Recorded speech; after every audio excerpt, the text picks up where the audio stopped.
30-pounder Josh Ferris, escorted by his parents, Josh and Mandy Ferris, and his sister, Alyssa. Josh has been involved in the wrestling program for the past 7 years. He will be earning his fourth varsity letter. He was a district qualifier and does freestyle and Greco-Roman wrestling. He has earned 2 varsity letters in football and 1 letter in track. He enjoys spending time with his friends and his girlfriend in his spare time. Josh plans to join the International Guard. Well, good evening, ladies and gentlemen, and welcome to Stark Media's live broadcast of high school wrestling. Tonight, we are at Northwest High School as the Indians have a tri-match tonight. They're hosting the Barberton Magics and the Dover Tornadoes. What you're watching right now is senior night tonight. I understand that the Indians tonight having senior night as well as youth night.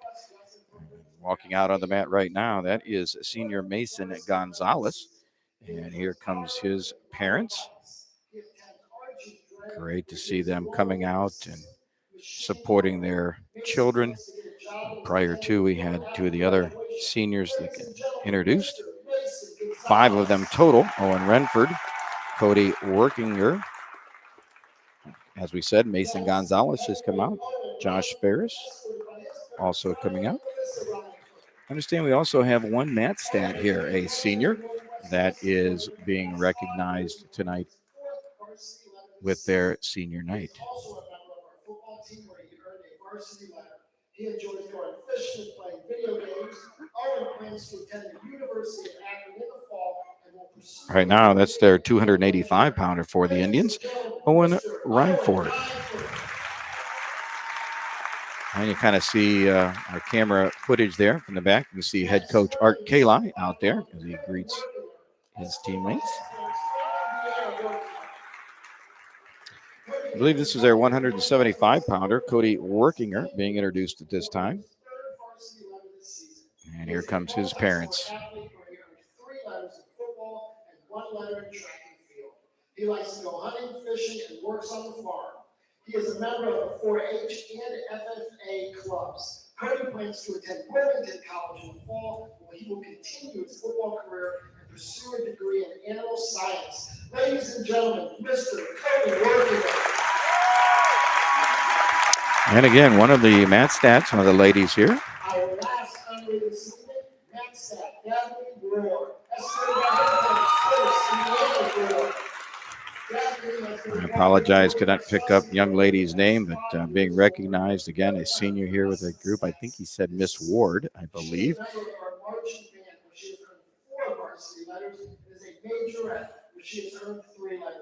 Again, just a total family effort. You have your senior wrestlers, your head coach out there. Of course, you have your Matt Stats, the ladies that help out throughout the season.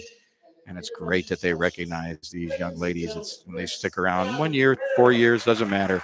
Just outstanding to have them recognized. And now coach is bringing out all the athletes. Looks like he wants to do a group picture. Well, again, tonight we do have the Indians hosting the Barberton Magics. Looking over to my right, it looks like that will be the first match of the evening. I'm told it will be the Northwest Indians versus the Barberton Magics in round number 1. I believe round number 2 will be the Magics versus the Dover Tornadoes. And then the final bout of the evening, final match, will be the Indians versus the Dover Tornadoes. So again, as you can see there across, as you can see, we're kind of on the other side here, but again, congratulations to all those seniors. Again, senior night tonight, and I do believe later this evening we do have youth. I see a lot of the youth wrestlers up in the stands. Coach Kali tonight having also youth night. So a lot of activity here at the Indians Gymnasium. It's always great to be out here in Canal Fulton. Great school district, great school here. Members of the Pac-7. That's the Principal's Athletic Conference. And again, tonight, it's going to be a very exciting match between these 3 teams.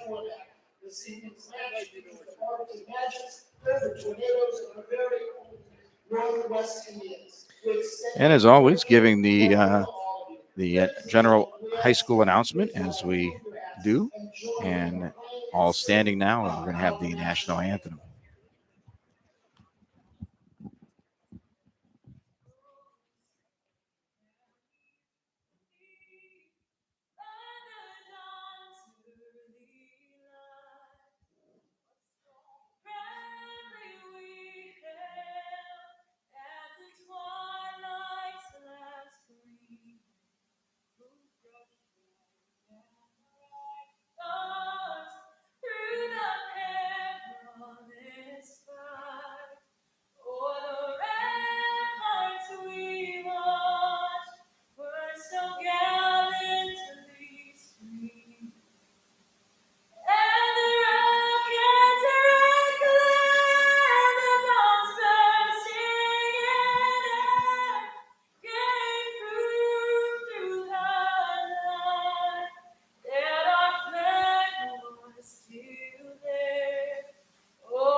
Outstanding. Our national anthem.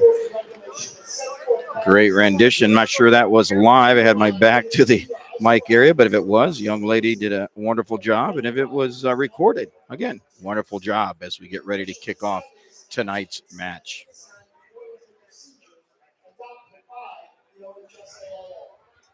Today's officials are Mr. Michael Spur and Mr. Terry Ford. Their experience and integrity qualify them for their fourth part of the feminine scholastic wrestling matches. We ask that attitude and sportsmanship be reflected by not only the wrestlers and coaches, but by all spectators in attendance. And now, for the match. What's his Gary? Terry? This first match will be an exhibition match between Chad Yossi and Mark Tallarico.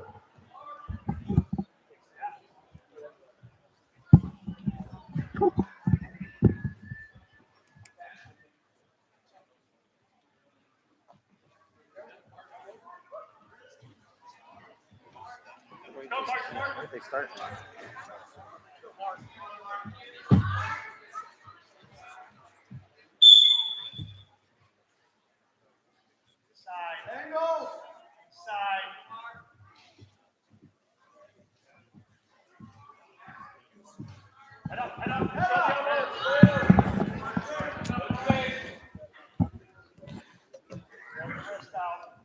Well, the matches you see going on right now, these are some of the JV bouts, some of the exhibition taking place. Always good. Very important to get these JVs some bouts. They put in a lot of time, a lot of effort into the room.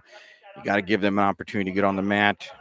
With the numbers that are out there, a lot of times not as many JV tournaments as we've seen throughout the year. So anytime we get a chance to get these wrestlers out onto the mat, good thing that they do that. So they're going to start tonight's varsity bout again with some exhibitions. Right now, again, unfortunately, I do not have the names of our exhibition athletes. Obviously, you can tell through the footage. These are a couple of our upper weights here. And take down a 2-0 our score here. Barberton wrestler on top. Doing a nice job with the ride. Keeping things tight. Has the armbar in on the far side. Got the near wrist. He's going to try to run that or possibly get that knee in to bring it up on top. So, again, good position. Our officials tonight, two of them here, obviously with the try match. We have Mr. Terry Ford, Terry out on the mat at this time. Also tonight with us, Mr. Mike Spur. So they'll be taking turns here throughout the evening as they go. Well, again, changes position. Our Barberton wrestler kind of into what we call a chancellor position, going out of bounds. Official says the second foot going out. Had that foot stayed in, even though the Northwest wrestler out of bounds, the count or the possibility of a fall could still take place. They'll come back to referee's position. Northwest wrestler is down. Again, as he lines, those hands need to be in front of the line. A little tough to tell from our angle here. Hands in front of the line, knees behind. Our Barberton wrestler on top gets the whistle. Here they go. And again, this is again our exhibition. Some of our JV wrestlers here starting our evening's activity. Barberton wrestler, good pressure on top. Got the double wrists underneath. Our official watching and slips it. Got the half Nelson, got a wrist in half. And he's starting to sink it. This one's pretty deep. Oh, and the buzzer sounds. And as my partner, DePope, John Lowry, John will be here a little bit later this evening. He had to run an errand, but he is going to be with us this evening. But as he says, saved by the bell. This case saved by the buzzer. And the coin toss goes to the Northwest wrestler. He'll defer, gives choice to the Barberton wrestler. Takes a look over at Coach Moore. Jason Moore, the head coach of the Magics. Excellent young man. Coached against him years ago back in the days when I was coaching at Norton High School. Just really appreciate very much. We're starting at 106. Let's start 106.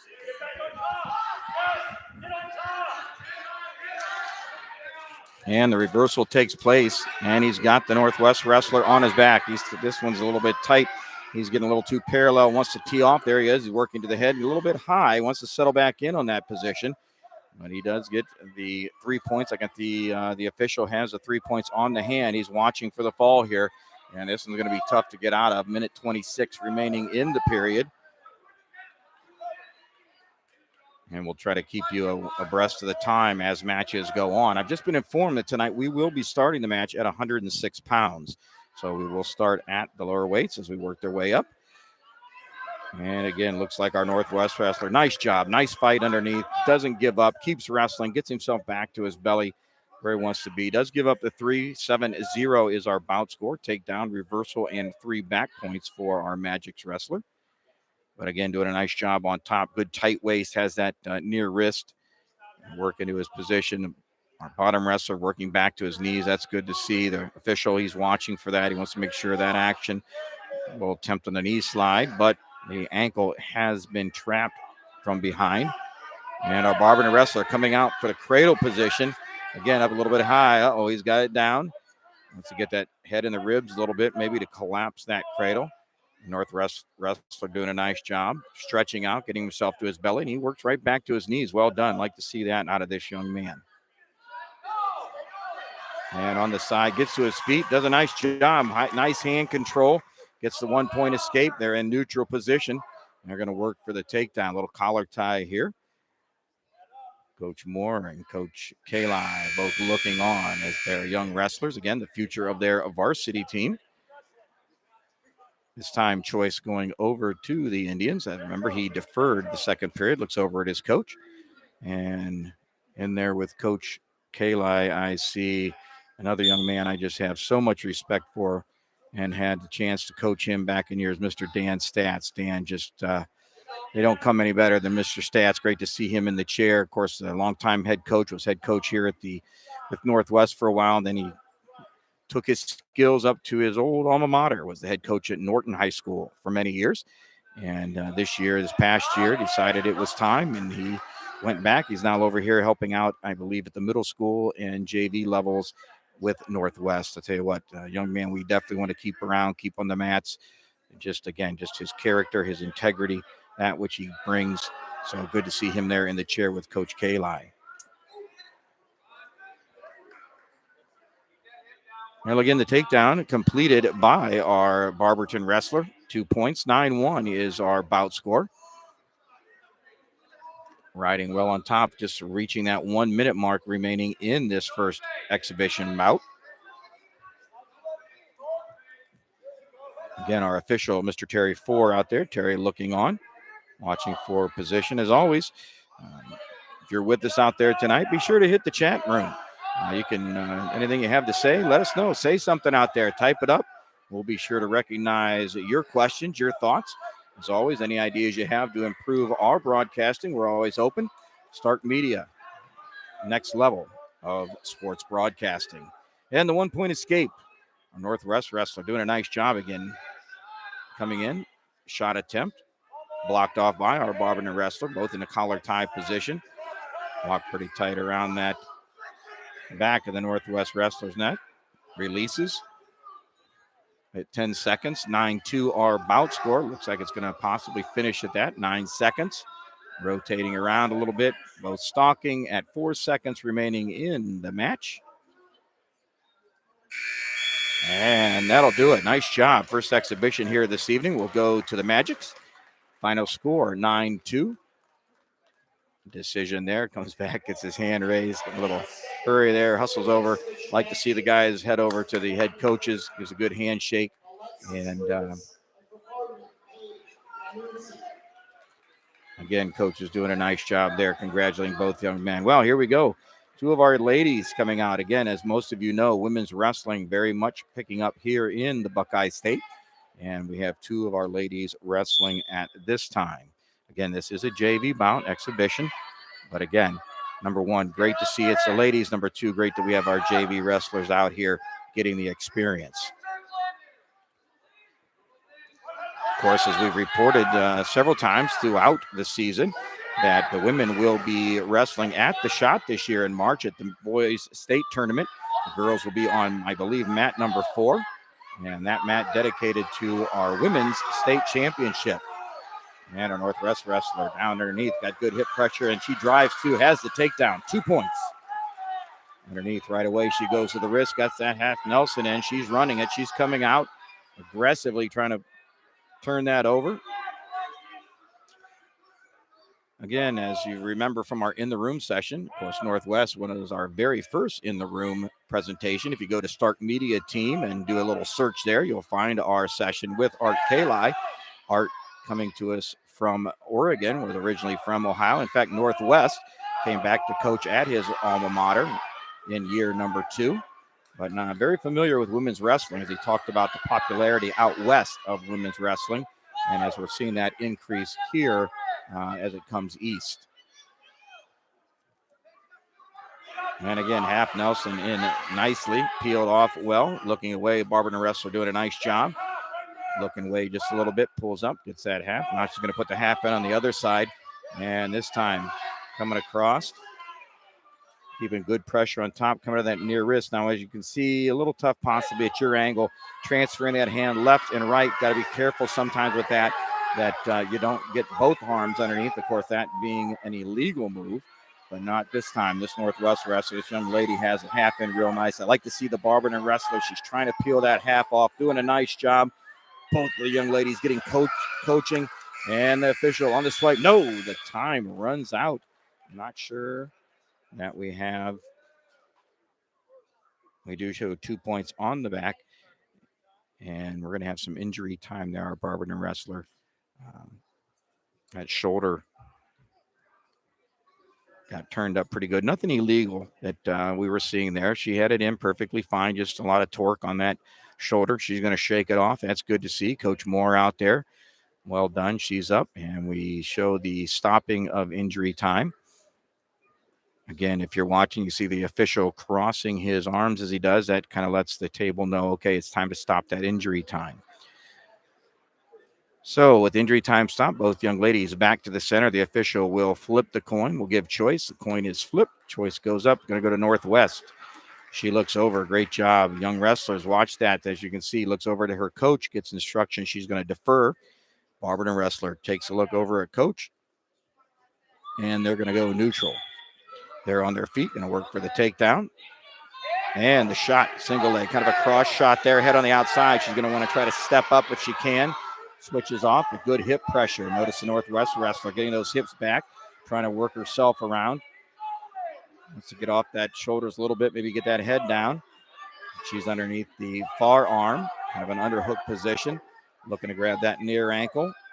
And our Barberton wrestler has that leg step up, kind of in a fireman or a barrel roll-ish type position, but not to be. The Northwest wrestler comes around, and she gets the 2 points in the takedown. 6-2 our bout score.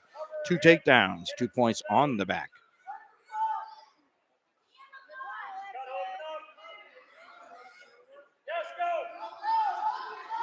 And our Indians wrestler, she has the half in. She's got the wrist also. But again, doing a nice job underneath our Magic's wrestler. Pulling off that half. Now, again, here's where I'm just seeing an official right there looking for it. She's transferring those hands, working a half Nelson one side to the other. Again, has to be careful. Both hands don't go underneath and get to that head area.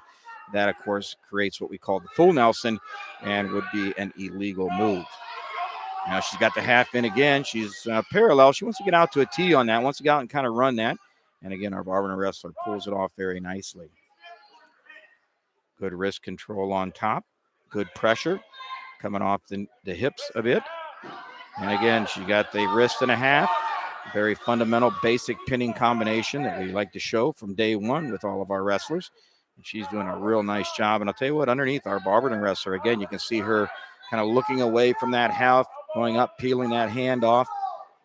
10 seconds remaining in the period. 10 seconds. Not sure that she's going to get, and right there, and the official. And I think what happened is a little bit of what we talked about. That second hand happened to slip up there. Penalty point, illegal move. Both hands going up, creating that full Nelson situation. 6-1, our bout score. They'll go back to referee's position. Our Barberton wrestler down, Northwest wrestler on top. Again, the top wrestler hand has to be on the elbow. Other hand has to be on the belly button. And buzzer sounds. That'll end the second period. Choice going to the Indians. Again, notice looking over at her coach. And I see coaching now with Coach Kali, his nephew, one of the assistants here also. That's Josh Kali.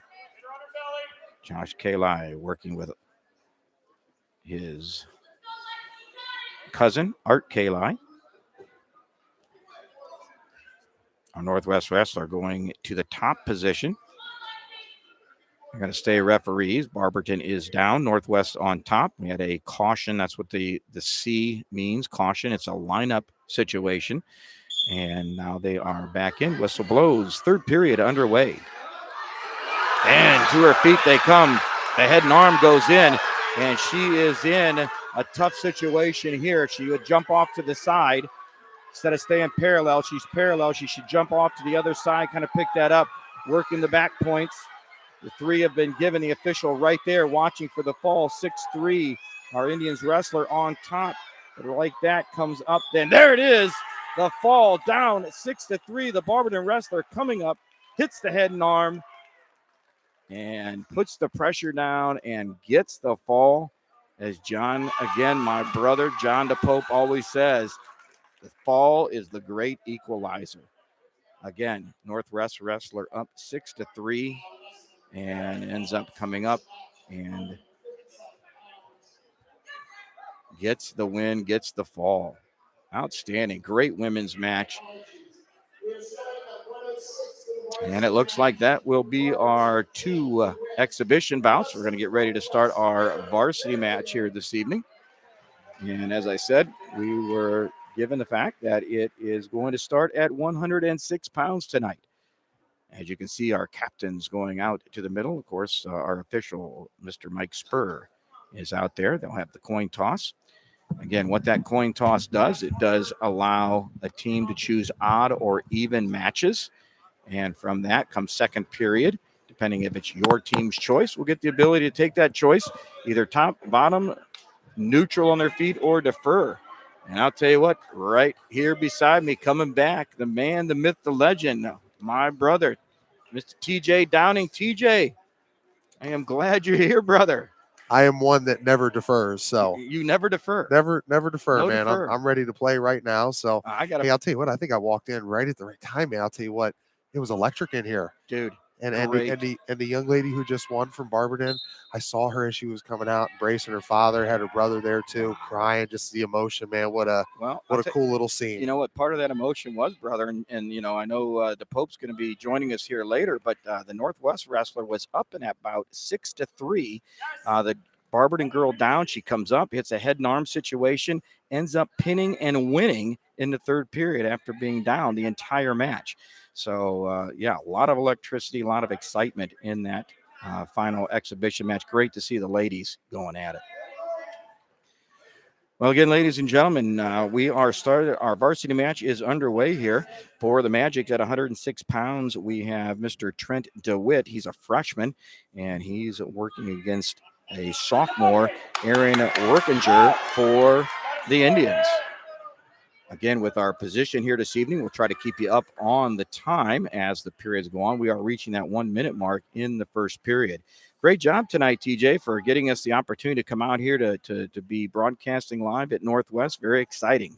Really no doubt about it. And I'll tell you what, Jason Hathaway, athletic director, does a phenomenal job. And we've had our chance. I was listening to you in the car as I was coming in, partner, talking about our first ever In the Room episode, which Art Kalai was so generous to open up his room to us. And it was kind of the start of what we've done now over 5 episodes. So good stuff. Good to be here in Canal Fulton. No, absolutely. I'll tell you what, Mr. Hathaway had just nothing but outstanding things to say about Stark Media, about you. He's totally behind what you and JP are doing. All of us are. It's so exciting as you're bringing, broadcasting to a whole nother level. So outstanding. And in this match underway, nice job here.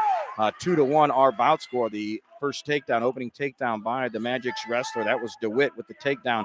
But I'll tell you what, coming up, working hard there, Workinger back on his feet. And right there into the takedown, quick 2 right at the end of the period. And he pumps that fist, says, let coach know. Says, yeah, I'm in this, coach. I'm here. 3-2 at the end of period number 1.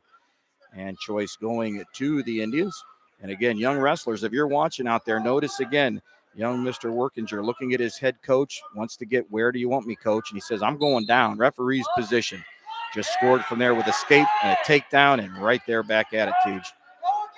Yeah, and his head coach, Art Kali, man, he made it all the way out there, about 3/4 of the way onto the mat. Caught a little scene of him there coming into camera vision. So good advice thus far as we see potential here for a pin. Absolutely. There it is. Outstanding. What a nice job. Mr. Workinger, quick reversal, comes around quickly, puts that half Nelson in, right to the fall. Again, as the Pope says, the great equalizer. Outstanding. I'll tell you what, freshman v. sophomore, great way for the Indians to start tonight with a fall 6-0. Our bout score going right into 113 pounds.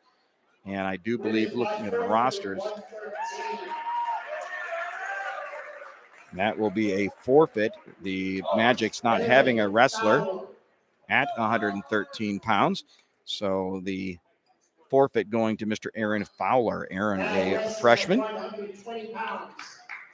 And that's going to take us to 120 pounds there, partner. Looks like for the Magics, we have freshman Tristan Drake.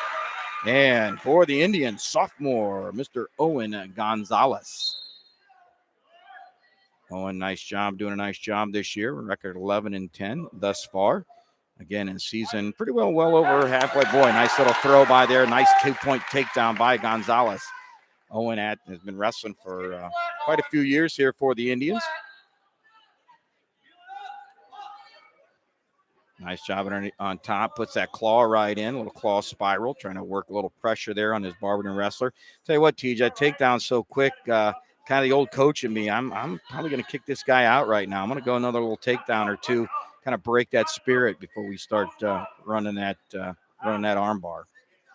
A lot of different coaching philosophies out there, right, partner? Some vary, but obviously from what you've done from years, not only being at the varsity, youth level, and middle school, all that, it's all for the betterment of your wrestler. Oh, absolutely, absolutely. Gonzalez has a nice arm bar, far wrist in. He's going to run it. He's coming out. Tell you what, nice, long, lanky body, good leverage. And he comes back the other way. And Coach Kali wanting the count. Our official, Mr. Spur, says, nope, they were out of bounds. Owen, nice job, 2-0. They'll go into referee's position, just under a minute remaining in this bout. First period. Absolutely. And looking across the way, I see Owen's parents. Of course, his brother Mason. We're going to see him a little bit later. Mason, one of our seniors, recognized here this evening. So it was great to see. Always great to have brothers on a team. A little bittersweet watching your senior brother and knowing it's going to be his last home match. The two of you guys are going to wrestle together. But also very special. His parents, I've known his parents forever. In fact, looking over there, I see his grandpa, Tom the Duke Ramnitz, and I got a little story for him here shortly. The Gonzalez right now, and he's got the half buried deep, tees off, and just like that, the first three, the one with a forfeit, first two pins and a forfeit, 18-0, the Indians on top. Where they're rolling right along here, and you see still Coach Kali talking to the official about that line right there, saying, because that would have been another pin right there as he had him rolled over. But we've had those conversations before, going back to some of the early tournaments that we did this year. What's the right way to approach the official? Right. When's the right time? What are those messages like? And right. No, absolutely. No, you're spot on. And I'll tell you what, it's something good for our young coaches to realize and, work through. Boy, I'll tell you what, this Indians team is fired up and ready to come out. Yeah. This is 2-point takedown. I'll tell you what, Braden Wolf is, in fact, I believe Braden was one of the young men we did interviewed in our in the room session, right? Braden, of course, a junior, 16-6 record thus far this year. And he's taken on a freshman, Adam Morris.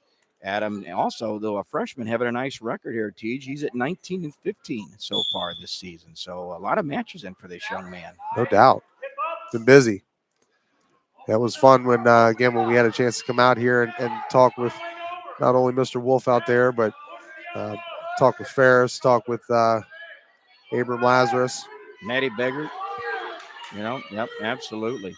Boy, and right now Wolf has that near side leg in, got to come across the chin, doing a nice job. Of course, you can see our officials change. We have Mr. Four back out there and doing a nice job right there on the mat, looking for position. Let's see if we have some back points coming. And again, Morris doing a nice job underneath. He says, you go ahead and ride, but I'm not going to just sit here and let you beat on me. He's moving real well. Wolf on top. Wolf, of course, has not only a nice record, he placed 4th at the Top Gun tournament. Was out there with you guys, Teej, when you guys did the Top Gun. Looking for another one here. Absolutely. Right now, he's got his points. I tell you what, when you get those points, the idea right now would be to come back and catch that far arm, rotate elbow to ear, probably bring that near shoulder down. But again, Morris doing a nice job underneath, fighting through 3 points on the near fall and outscore 5-0 Wolf.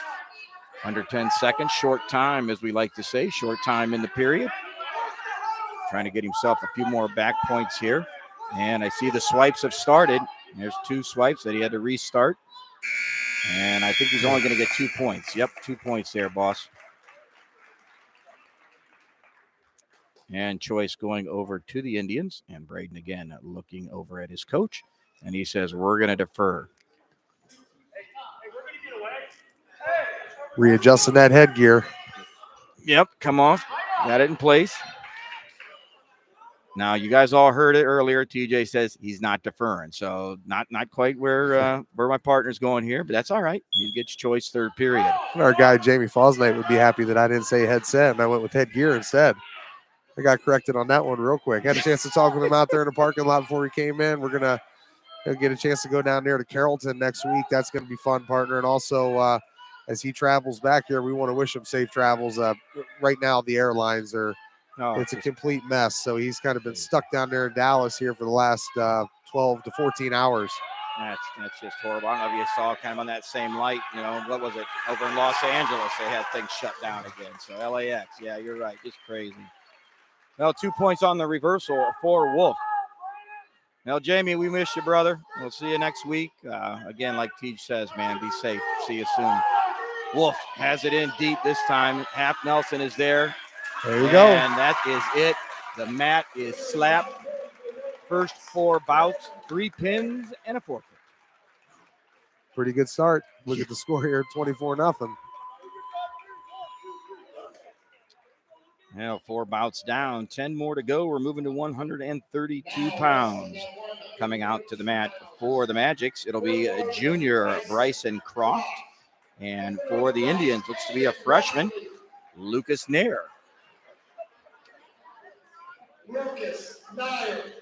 I apologize. That's Nair is the correct pronunciation. Lucas Nair.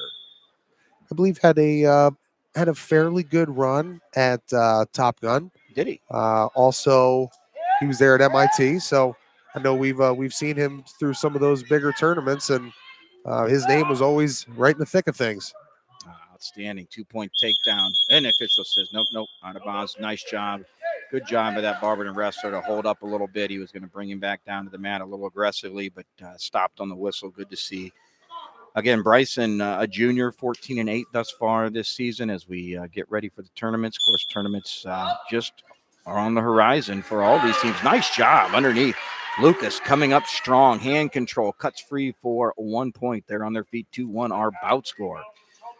1:30 remaining in that first period.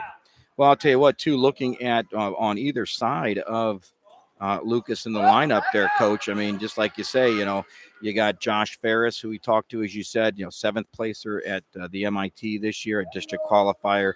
Again, we already saw what Wolf did, and every day, Lucas is in the room wrestling with those 2 guys, right? Sharp metal or iron sharpens iron. Those 2 guys are making this young man better every day in the practice. Yeah, no doubt that blade is getting sharpened, and that's kind of been the big theme as we've gone into the rooms. Wow. That was a little unorthodox, but very effective 2-point takedown, and we're on our back. And I'll tell you what, he had that so tight.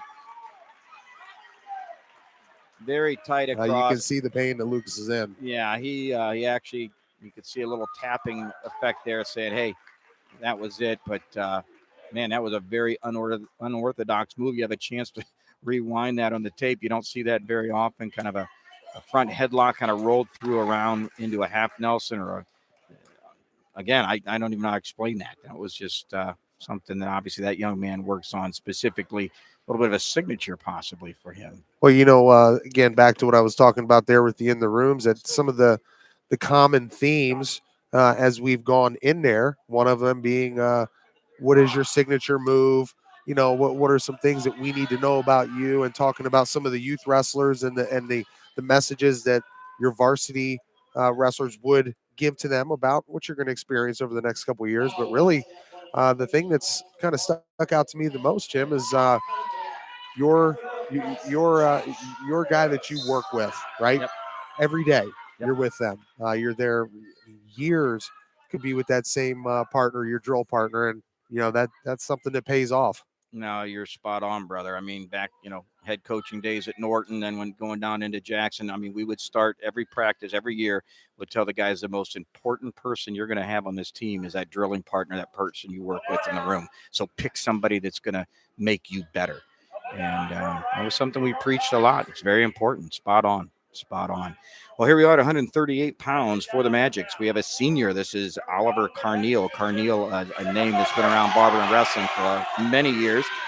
Oliver coming in with a 20-9 record. And one of the young men we, as you mentioned earlier, interviewed during our In the Room session, this is Josh Ferris, also senior v senior. Josh with a 20-9 record. 7th place finish this year at the MIT, of course. TJ and his crack shot team up there doing the MIT was outstanding. Jamie and John up there with TJ. Also last year, Ferris, a district qualifier, and I'm sure he's got his sights set on the shot here in March. 2-0 our bout score, but Carneal says, I want more. Boy, a nice snap back, and he's got Ferris on his back. Good position here. Boy, this would be big for Barberton. Absolutely. The momentum on those first few, obviously headed towards the Indians. That last one kind of turned the tide here in Carneal. And there he has it. Big for the Magics. Carneal with the pin. And just like that, 12 points on the board.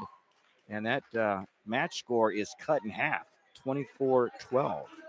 It wasn't expecting that, partner. I'll tell you what, Josh is a guy that's, as you mentioned, got a lot of promise, a lot of goals, expectations for this year. Making it down to Columbus, that's the biggest one. Absolutely. Well, 144 pounds now we have for the Magics, a junior. This is E.J. Cunningham. And I'll tell you what, Coach Kali had to bump. He bumped up his second 138. This is Aiden Watley. Aiden, a freshman. And that freshman coming right at it, getting that 2-point takedown. Kind of reshot, but the reversal by Cunningham. Cunningham coming in with a 32-6 record thus far this year, was a district qualifier last year. Watley at 6-8, but I'll tell you what, very impressed 6-8 as he comes out not shaken by the junior.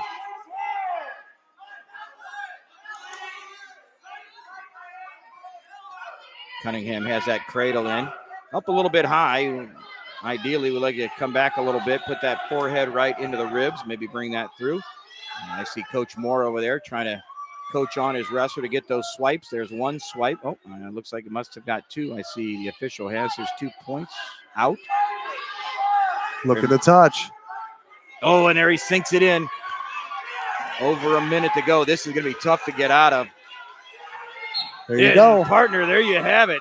My goodness gracious. Magic's right back in this thing. Yeah, like the Pope says, right? The pin is the great equalizer. The Pope. And just like that, 24-18. Well, I know he's on his way to join us here this evening. I hope he's doing okay. If you're listening out there, brother, be safe. And looking forward to seeing you here soon. Well, we'll move up to 150 pounds. Coming out now for the Magics, it's Jamison Gurchie. Jamison, a sophomore. And his opponent, one of our seniors, recognized this evening, Mason Gonzalez. Mason, a very physical wrestler. Been around the program a while. Boy, and both wrestlers. First, a little arm spin throw. And Gurchie coming right back saying, you throw, I throw too. And with a nice little lateral combination, Gonzalez on his back. Oof. Fighting to turn over. Yes, he is. He wants to get to that belly, and he does. 3 points on the back, but gets himself out of that pin situation. Gertchie, though, has that half Nelson in, and with the legs, long guy like this, a lot of leverage. Gonzalez got to fight through, and the legs slip out. No, this is deep. Mason fighting, trying to come off that back, get himself, he transfers to the other shoulder. He's up, bridging up. He knows where he's at. He sees he's close to that out of bounds. I want to dig those feet in, try to get himself a new, fresh start. And he's got a chance here. Gets to his belly. Nice job. Nice fight. Gives up 3, but does not give up the 6. Well done. 50 seconds remaining here in this first period. When since the great start by the Northwest Indians, the tide has turned. Yeah, what though? Gonzalez, nice job coming to his feet. Hand control, cuts away 1 point. Gets that takedown again. Mason, a very physical, strong wrestler, likes that throw. But again, Gertchie coming into the head and arm, kind of sags into it. This one's tight, 20 seconds left. I don't know if he's going to have enough time. 15 seconds. Looking for it. He's fighting, and there. No. That head and arm, awful tight. When they cinch that up, awful tight to get through. The airway was clean, nothing illegal about that, but just very tight. Tough to come not through. much you can do at that point, but you got to respect what the Magics have done here, trailing early, man. They are starting to rip through this thing, and we're all knotted up at 24. And before we get into this next bout, let's talk about our friends over at Hilscher Clark Electric Company with locations all over Ohio. Corporate office at 519 4th Street Northwest in downtown Canton. Check out their website at www.hilscher-clark.com. That's HILSCHER-CLARKE.com. You can call them at 330-452-9806. And remember, Hilscher Clark, a local Stark County electrical contractor with more than 100 years of experience in the industrial, commercial, residential, and specialty markets. With offices throughout Ohio, they have the capability to handle out-of-state work as well. Faith, integrity, respect, selfless, and team. That's the core values of Hilscher Clark. That's first things first to them. And those aren't just words. It defines who they are and how they conduct themselves every day. Shout out to our partners at Hilscher Clark Electric Company. I'll tell you what, just like you said, great sponsors, but more importantly, like you said, boss, just family, great partners with Stark Media. We appreciate all they do for us. Well, at 157 pounds right now for the Magics, we have Josh Kurliko. Josh, a senior, was a district qualifier last year. And for the Indians, they bring out freshman Jackson Silman. So again, Coach Kali with a few freshmen in this lineup, kind of getting their feet wet here against the Magics, if you will. A little bit more seasoned here at the upper weights for the Magics. But again, just like you said, Teej, I mean, great job. The Indians come out strong. The Magics keep their composure. No panic there. And right away bring it back. Tie match here, 24-24. And we have 3 points on the back, 5 points, 2 point takedown, 3 points on the back. We have blood time. Anytime the official sees blood, immediately the match is stopped, as they'll get the bleeding stopped and then get the mats cleaned up accordingly as needed.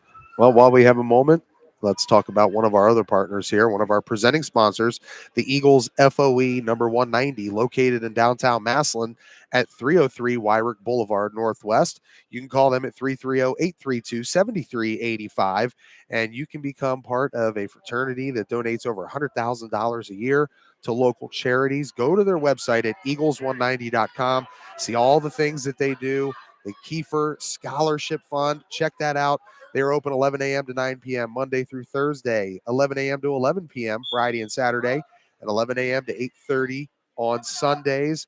Go over there for $20. You can sign up, become a member, and for $24 a year, be a part of a phenomenal group that does a ton in the community, drink specials, food specials, and a huge banquet center for you and your friends. If you're looking for an event, you have an event coming up, need to seat up to 400 people, check out the Eagles FOE 190.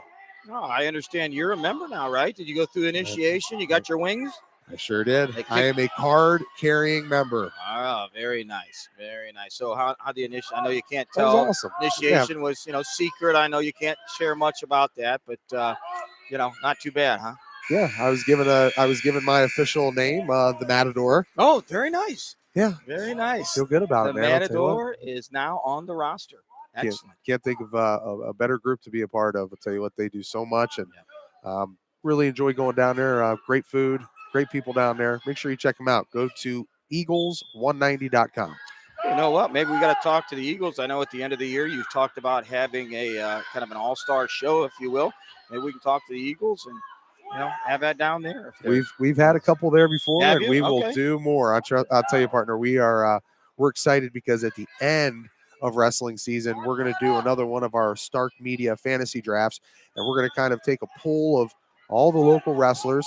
We're going to go through all the individual weights and the classes, and we're going to, between our panel, who would you call them, our cast of characters, Yes. the motley crew, so to say, and we'll all get a chance to pick and also really shine a light on a lot of great wrestlers in the area.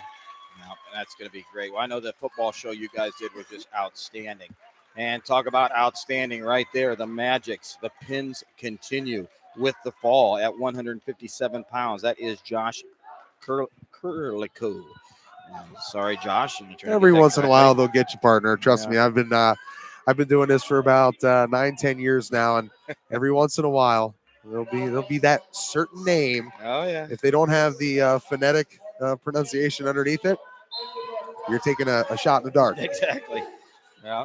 Well, here we go. Taking another shot here at 165 pounds tonight for the Magics. It's a senior. This is DJ McNeil. DJ wrestling again, a senior for the Indians. This is Bo Bleakley.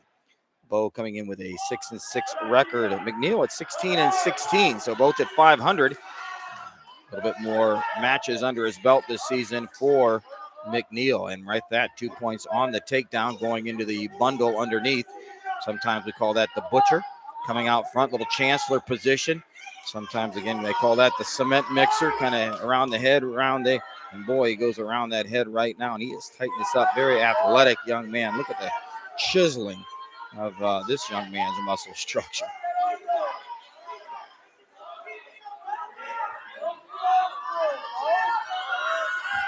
Bleakley, though, staying strong, trying to keep himself bridged up off the shoulders. And our official is right down there in good position. He's watching. 52 seconds remaining in the period. There you go. Drops it down.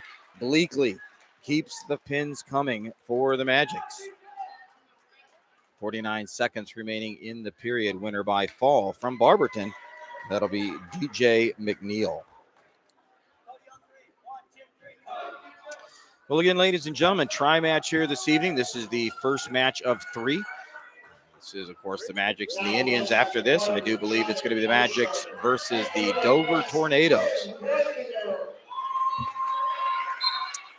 Well, moving to 175 pounds for the Magics. This is Train Harshbarger. And Train is wrestling one of our seniors, recognized earlier this evening. This is Cody Workinger. Both these young men at district qualifiers. Cody, my boy, man, I'll tell you what, phenomenal football player. Huge fan of Stark Media, follows us on all of our different social media platforms. So big shout out to Cody, man. One of the good talents around the area, especially coming out of fall. I'll tell you what, so many different people. And when you look at defensive line and offensive line play, you got to be a big guy to do it. Well, you can also be a scrapper like him. This is a tough guy. There's going to be no quitting this guy. Absolutely. Nope. Absolutely. 2-point takedown for Harshbarger. Again, Harshbarger, a Barberton name. Been a few others in the lineups through the years. Right into a wrist arm bar. And just like Coach says right there, you can see Workinger peeling those hands off. He's trying to peel that hand off around the waist. A little tight position there. And that hand does come off. Still has the arm bar in. And we got 2-point takedown and 3-point on the near fall. So Harshbarger starting with a 5-0 lead. Wrestlers go out of bounds. 39 seconds remaining in the first period. Again, looking over at the coaching chair there for the Indians. I see Mr. Dan Statz, state champ from Norton Schools. Right there next to him, Mr. Joshua Kalon, state champ from Wadsworth Schools. And nice cutaway by Workinger. They're on their feet 1-0. Nice escape. 5-1 our bout score. 20 seconds remaining in the period.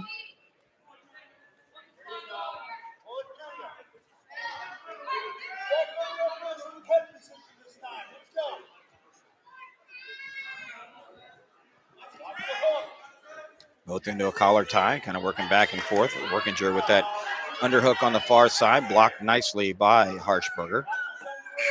And that'll do it at the end of the first period. After one, our bout score, 5-1 Magics.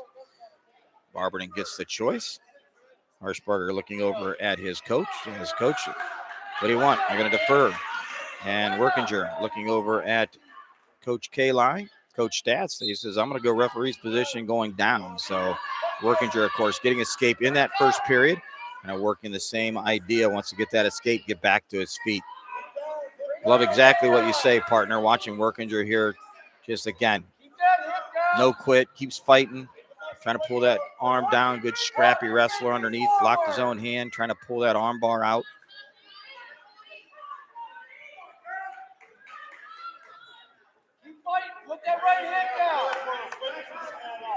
Again, after those first four bouts, it's been nothing but purple. The Magics doing a nice job. 6 straight pins, bout score or match score 36-24 as we sit at 175 pounds. Kind of in a 3/4 Nelson position, that near ankle trap. He lets it go. Harshberger does, head to head, but Workinger is going to have no part of it. Gets his head out of there nicely. But right away, Harshberger right back into the legs, near side. Workinger doing a nice job. He's up, hand control, makes a cut.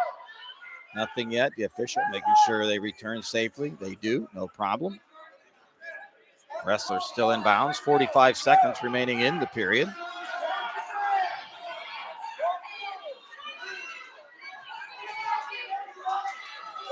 Harshberger trying to pull him back on the mat. Not that Workinger's crawling off. It's just they're right there on the edge. Harshberger trying to look to score. Comes across, has that cross arm around the elbow. 20 seconds remaining in the period. Rotate back to the inside. And again, Workinger shows the down position, was really hoping to get that escape. Move that back to a 5-2 match. Does not appear going to get it here. Short time at 5 seconds. And they're going to take it into the end of the second period. Defer happened. Coach Moore looking at his assistant. A little bit of discussion. Looks like they're going to go neutral on his feet. Harshberger says we're going on our feet, going to go takedowns. And looking over at Coach Moore with his assistants group there, Andy Dobbin. Andy, a former 4-year starter in college at Bellarmine University. Also there with him, Don Lawrence, one of Jason's assistants. He's the owner of the Titan Wrestling Club. Also Zach Scalf.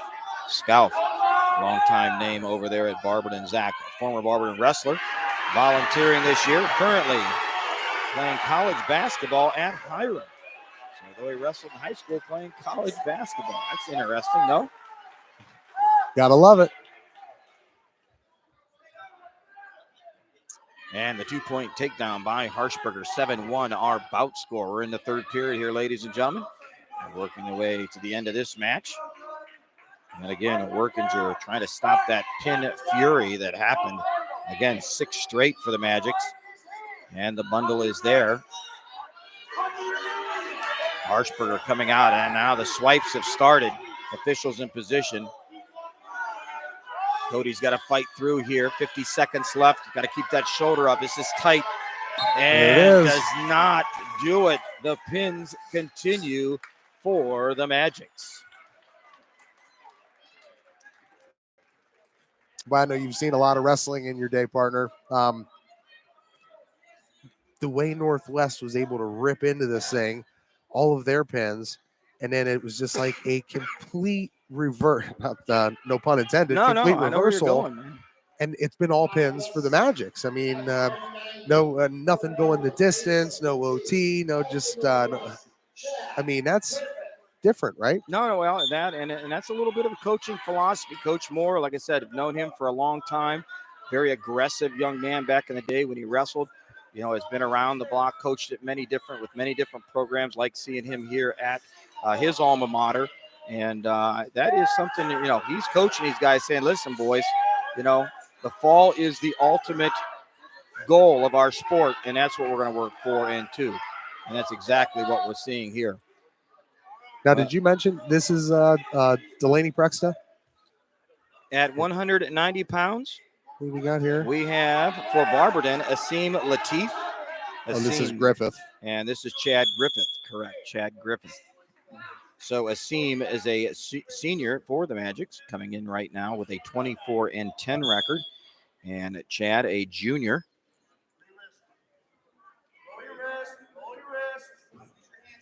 Now, do we know who's coming up after this? Yes, sir. Next match will be the Magics versus the Dover Tornadoes. Okay. It was surprising to me. I know the last try match that we did down there at Sandy Valley, that they had, the way they structured it, who was going first was to be able to get the group back that had to travel the furthest to get home. Nope, you're absolutely correct. I asked Surprised Coach. They didn't do that for Dover. I asked Coach Talarchik about that, and for whatever reason, this is the way they wanted to run it tonight. But no, that's usually what you'll find in a try match. That team that's farthest away usually gets the first two bouts so they can get those kids home. I was a little surprised myself, boss. Well, again, 2-point on the takedown, the escape, 2-point again takedown. Now we've got the swipes. Latif has Griffith on his back. Griffith right there on the edge. Needs to look, kind of sees where he's at. Maybe he can kind of scooch himself a little bit out of bounds, get a fresh start. It's going to be a little tough, though, because Latif's body is inbound, very effective. But no, Griffith keeps the fight. Nice job. And they go out of bounds. The official says, yes, we have no control. Back on our feet, 7-2, our bout score. And the last second here in the first period. Choice going to the Indians. And Chad looks over at his coach. And defer. Gives choice to the Magics. And Latif says, we're going to go on our feet, going takedowns. Hands down a little bit. Back underneath, near side on the underhook.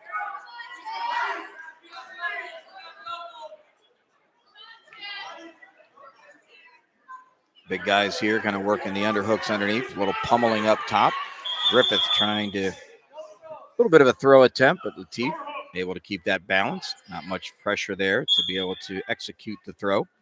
Come back to the center. And the shot near side on the single leg. That'll be 2-point takedown for the Magics. Right to his back. Griffith's got to get to his belly. They go out of bounds. Will he have enough? And he does. 2 points on the back.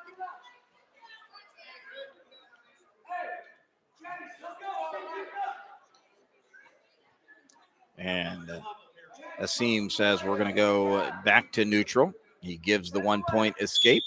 Puts Griffith back on his feet. Boy, too far away on that shot. Not quite the execution Coach Kayla I'd like to see there right off the whistle. But trying to make a little something. Maybe thinks he can catch him off guard a little bit.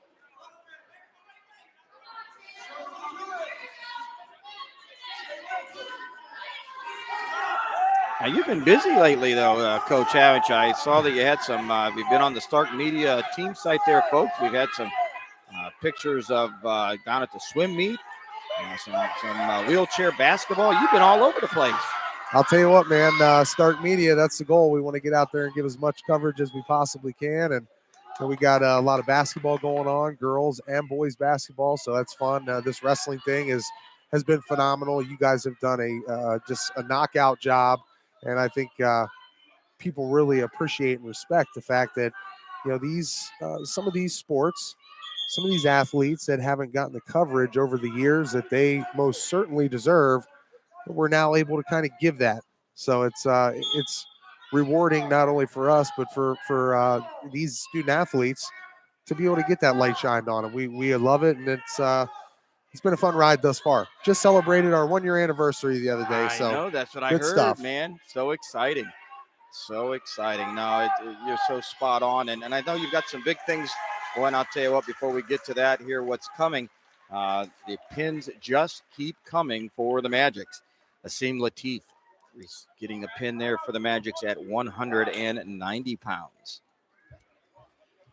And now we'll move to 215, 2 bouts remaining here this evening. This first match, this will be Josiah Wright. Josiah, a sophomore, coming in with a 21-13 record. And for the Magics, sophomore, Brad Garber.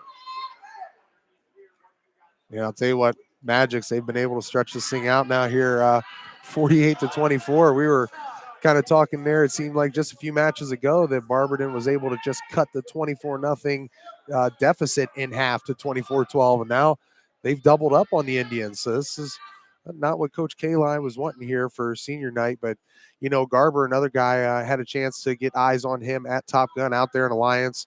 Again, another phenomenal job by everybody putting that tournament on out there at Alliance City School District. But Garber was able to get a nice win.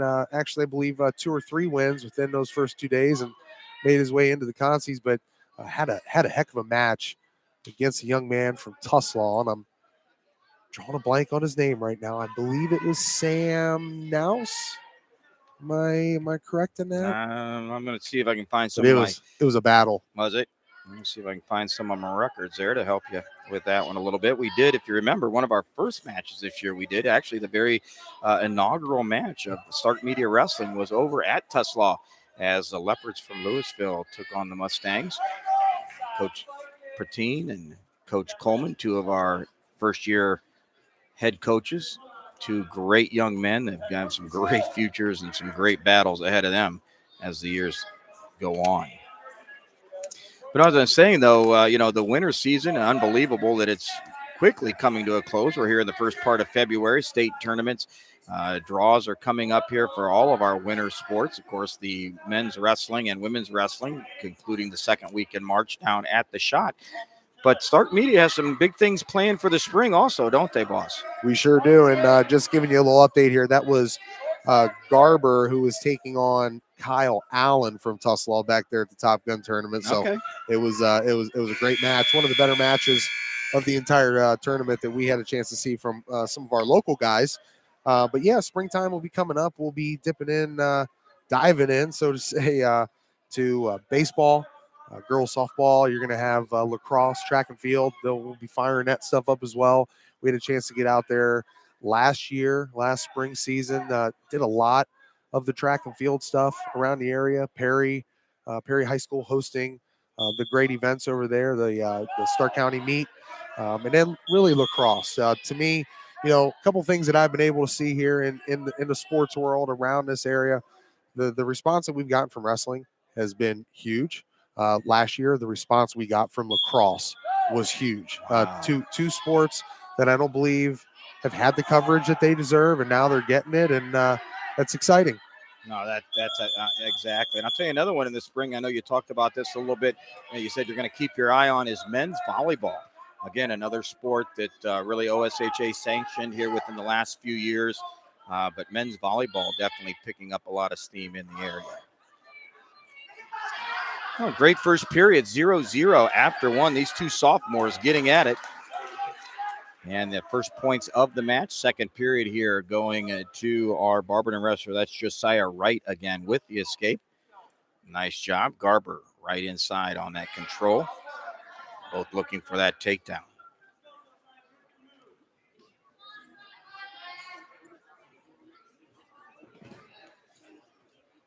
Got our buddy listening in, the Pope.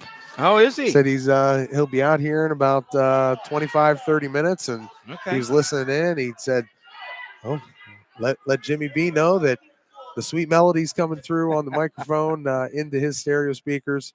He said it sounds wonderful. Gotta love the Pope, man. Yep, great guy. Great part of our wrestling team here. You're wise, brother. You're wise. People you bring on. He's a good one. Him, Jamie Fosnight, like you said, Jamie, unfortunately not with us down in out of town for work, but like you said, back with us next week as you say we headed down to Carrollton. Yep, that's gonna be fun. I believe that's February 9th. Okay. Yep. Outstanding. A week from tonight. Okay. Well, again, 20 seconds getting into short time here in the second period. Again, our bout score 1-0. Barberton wrestler started down in referee's position. I think choice will go to Garber in the third period, so we'll see if he makes the same selection, try to get that escape. And no, does not get that takedown, working very hard, little underhook and chin, trying to set himself kind of in the chancellor position. And yes, that is the case. Garber gets choice. Garber says, I'm going down. This is one of the few matches we've seen make its way to the third period. have maybe one other one? Well, actually, no. This is the first. Because we had the pins for the Indians and then the pins for the Magics. And Garber, nice job, Garber, with the escape. 1-1. It's going to be a takedown to win this one, ladies and gentlemen. And they working back again. Our referee, Terry Ford, for this bout. Both wrestlers on the collar tie. Right. Trying to get that head to pop, trying to kind of come underneath. And he comes around. He's going to get two, I think, on here. He does get the two. Oh, no, he's got the head around. This is tight. A lot of time. Can he get out? And not to be. The pins continue for the Magics.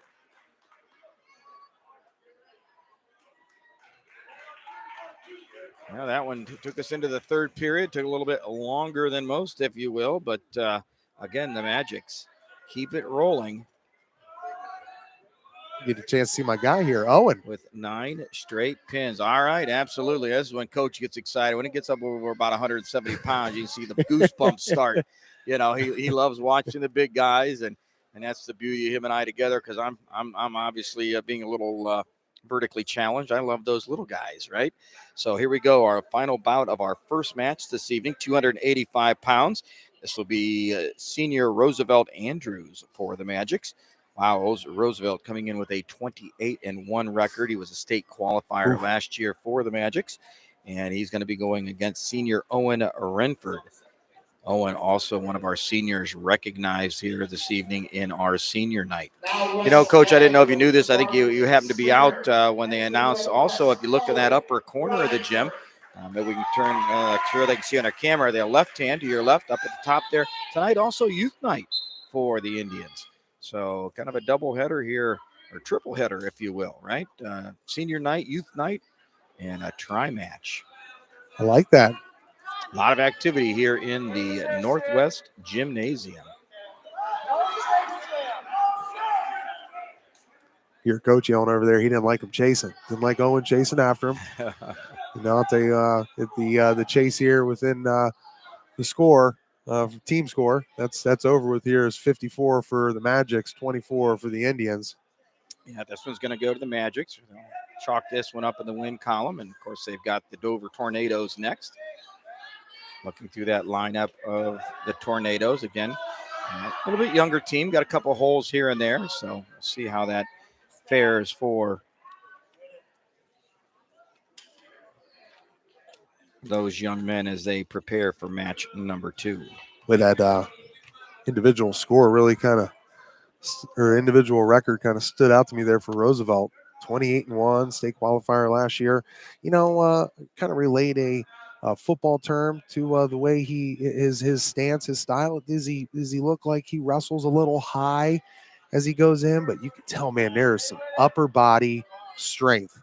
Absolutely. To this fella. No, you're spot on, Coach. Look at those hips, hands right there. The feet move real well. You notice that as a football player. I don't know if Roosevelt, plays football for the Magic. Boy, I know the Magics have struggled here recently. Have they? On the football field.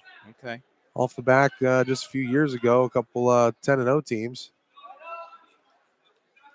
Well, and that's just unfortunate, that ebb and flow of many of your public schools, right? I mean, you have a couple years of good run, and it's really hard to sustain that over time, But it's great to see when it's there. Short time, that first period coming to a close. These two seniors battling at it. Great first period, no points. Choice going to the Indians. Renford will take a look over at Coach Kayla, and there's no doubt about it. They're going referee's position. Renford immediately gets down to referee's position.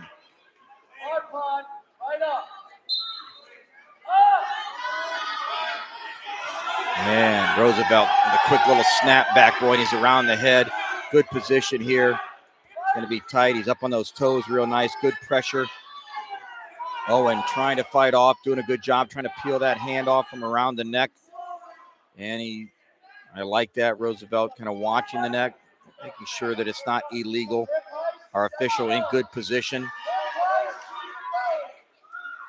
And will the Magics put a cherry on top here, if you will, finish it off the way that it started at 132 pounds? And they do, partner. Wow. That was 10 straight pins for the Magics. Whew. Wow. That's about all you can say. Right? I mean, is wow. And really, we say that because how that thing started. Right. You know, man, the Magics had to have been sitting over thinking, okay, Indians showed up tonight. They're ready to go. Right. And I think you even said that after the first 4 matches. Right. Coach Kayla had him all ready, didn't he? Right. And not that he didn't have the upper guys ready, right? By no means, anything as it progressed. But boy, the tide turned, and just like that, our final 60-24, our final match score. The Magics taking the first one here this evening. Oh, it looks like we're going to drop back to a couple exhibition matches. This is a little different the way things are working here. We had 2 exhibition, and now the varsity match back to an exhibition. But again, really important, is it not, Coach, to get these JVs some time on the mat? You got to. That's how you build teams. That's how you develop depth. And the other thing I thought was really cool, we haven't seen this from some of our other in the rooms that we've done. And Coach Kayla, they do the wrestle off every week, right?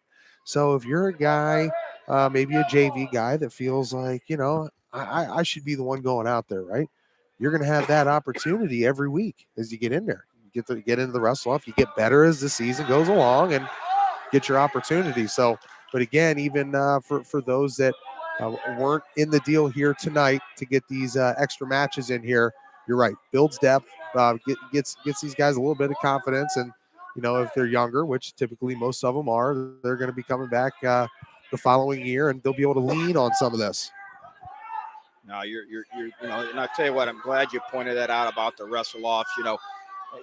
Again, that's something that a lot of teams don't have, that weekly wrestle off. They'll have maybe one, which is not good, obviously, maybe 2, 3, but it really helps that JV to show growth. And I know why some of the coaches don't. They feel it takes time out of the practice and so forth, but there's a lot of other aspects, as you pointed out, showing that development throughout the year that I think is so important for, the young wrestlers to know where they are and how they're improving. Saved by the bell. Absolutely.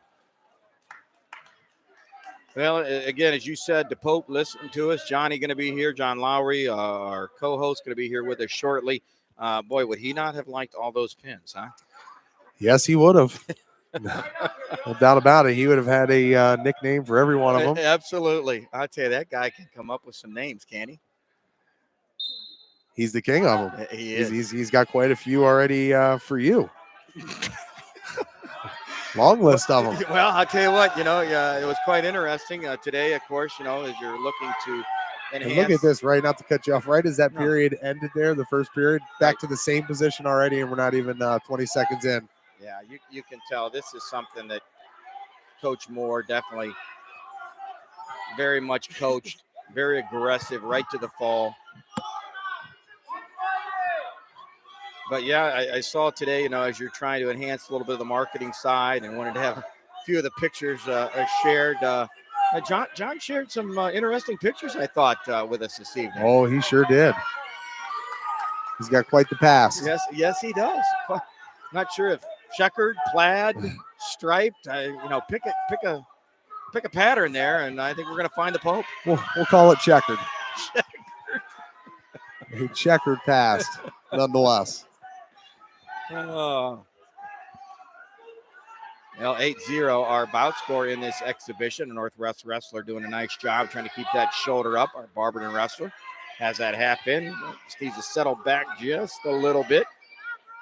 Up a little bit too high, wants to tee off, and I can see the coach is trying to get him to move back just a little bit, apply a little bit more pressure to that far shoulder.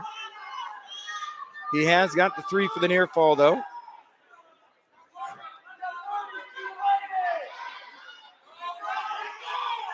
Get pretty close.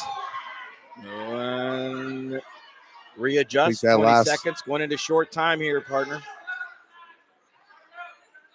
Tell you what, though, Jamie had a few nice pictures to share this afternoon. I mean, everything from his, very stern physical coaching look to that young, buff young man back in high school, huh?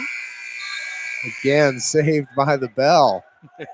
That's still going to stretch it out here to 11-0.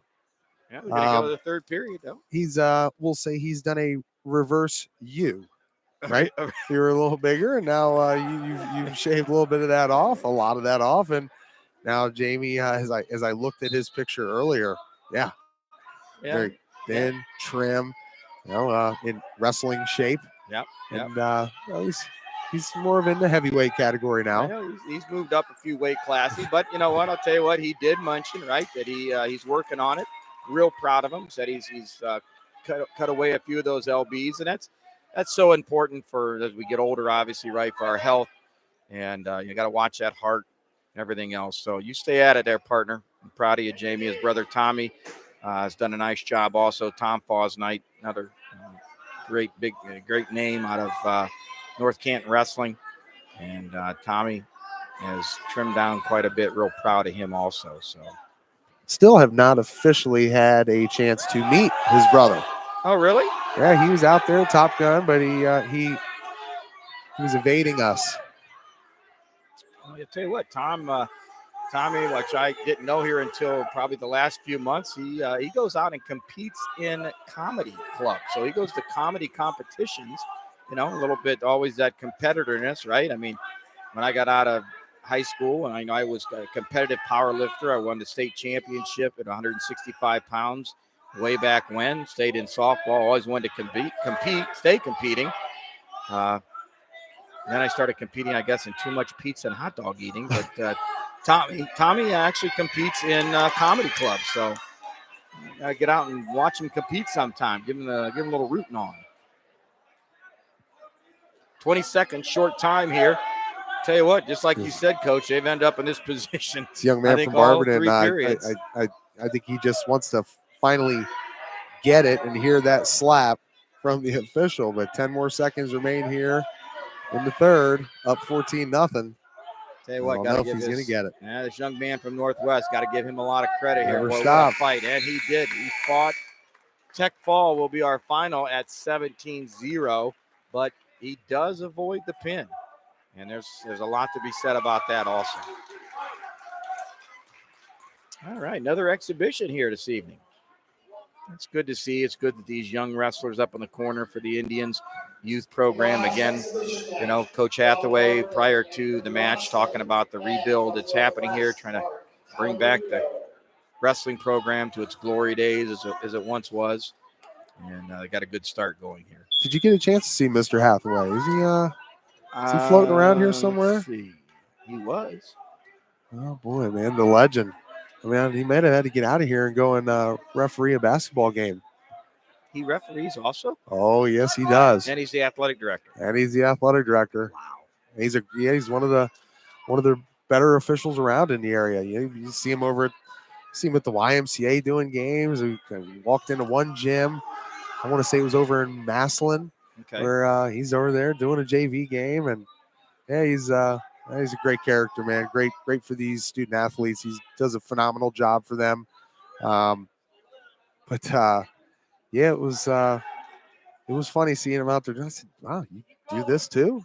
You're a busy guy, man." That's crazy. I mean, because you've been around sports your whole life. You know the life of an athletic director. Those guys and gals, they're in a gym or meeting every daggum day, every daggum evening. Almost. Busy. Here we are again. This is the second exhibition after the varsity. We had two exhibitions prior to, of course, our ladies match, a very exciting ladies match young lady from Barberton down at 6'3", comes back and wins by fall. Our match here, 0-0 the score. About 30 seconds remaining in the first period. Again, Dover will be taking on the Magics of Barberton in our next round.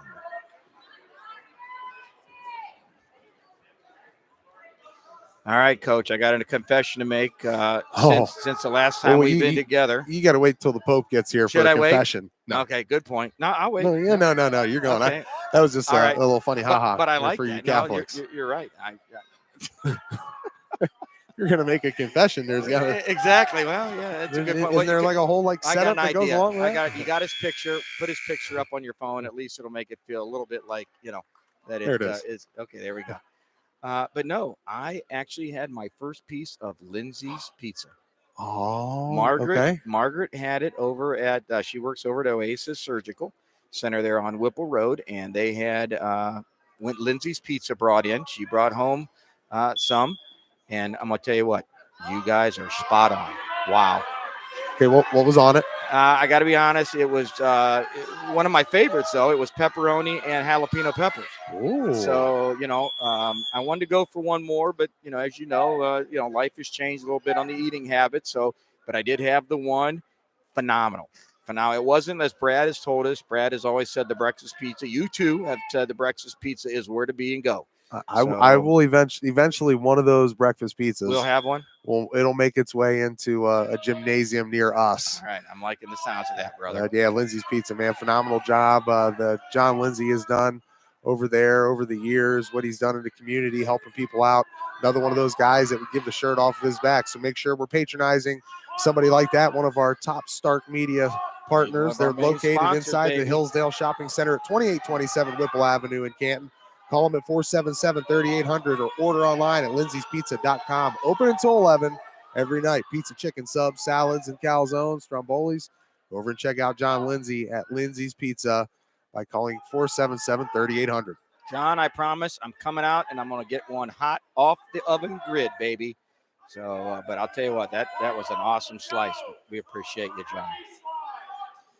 Well, going into the second period, under a minute to go here in the second period. Again, our bout score still 0-0. Very aggressive, well wrestled. These two big boys here in the JV ranks doing a nice job.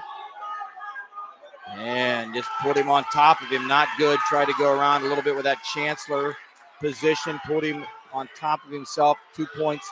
Takedown Northwest. We might see the fall here. He's got to settle back. Tee off, and he should walk to the head, pull that arm, doing a nice job. Let's walk to the head a little bit. 20 seconds. There we go. And he gets the fall.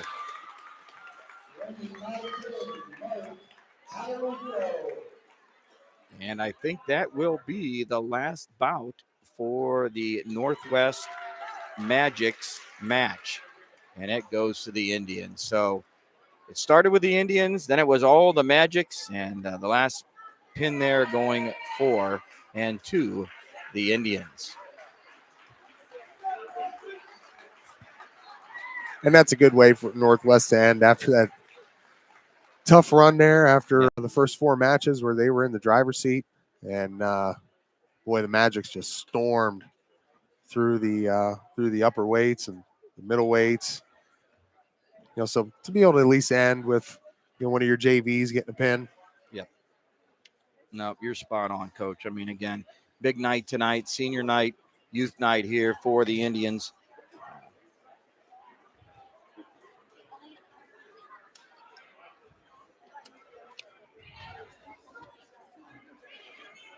Well, what do you think, partner? Take a little 5-minute break here, and I think it's that time, Coach. I'll tell you dive what. back into the action here shortly. Absolutely. Well, I'll tell you what, again, ladies and gentlemen, we appreciate you joining us here this evening. As the Pope always says, if you like what you hear, and smash that like button. And as always, please, if you're out there near the keyboard, shoot us a little questionnaire, say something, be something out there. We'll definitely recognize you. Love to have the questions come across, your comments, your thoughts, as we present to you high school wrestling.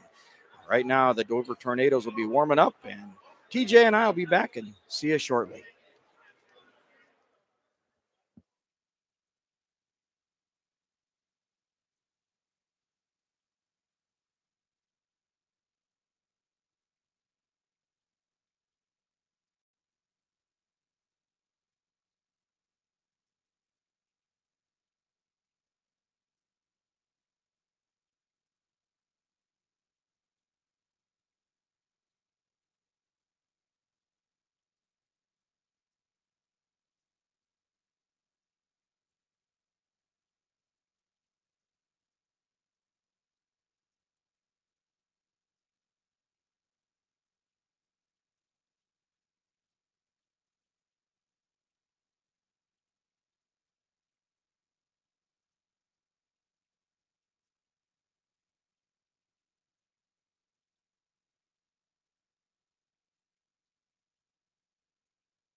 Well, ladies and gentlemen, welcome back to our high school wrestling here at Northwest High School.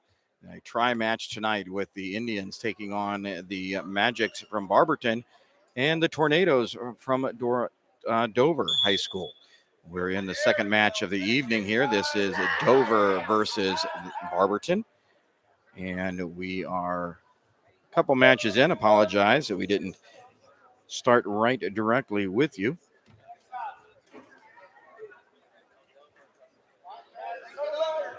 I believe we're looking at 120 pounds at this time for the Magics. Again, this is freshman Tristan Drake. And for the Tornadoes, this is senior Blake Lanzer. Blake this year coming in at a 19-9 record. 4th at the Mount Vernon tournament, 5th at the Hopple tournament, and 5th at the OVAC tournament. And just like that, before we can get out his accolades, great season thus far for this young man. And he gets the fall for the Tornadoes.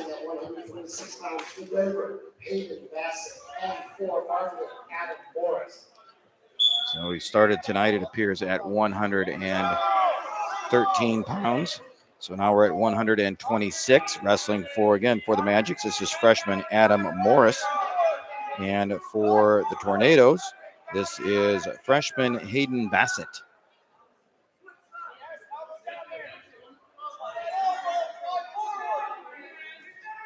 As we said earlier, Morris this year has a 19-15 record, 34 matches in already this season.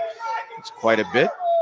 Coach Moore doing a nice job with his schedule, getting his young men quite a few contests as they prepare here very soon for sectional tournament. And coming across with the kind of hip sag back the other way, Morris, 2-point on the takedown. I can see the 3 points are going to be awarded here. And again, this is real tight. He's around the head, kind of that half position as that arm walked out. Up a little bit high, might want to settle back, but he's in good position here. Plenty of time, 1 minute left in the period. Hayden Bassett, and with that, the official hits the mat. And that'll do it with the fall from Barberton. That is Adam Morris.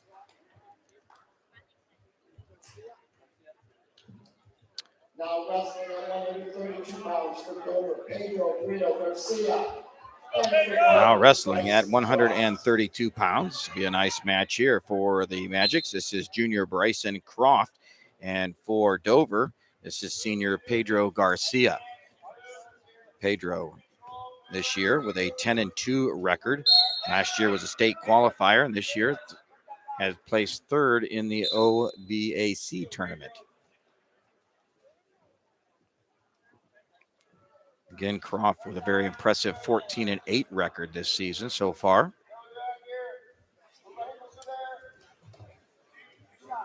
Shot attempt, blocked. Wrestlers on their feet. Garcia in on the single leg. He pulls it in.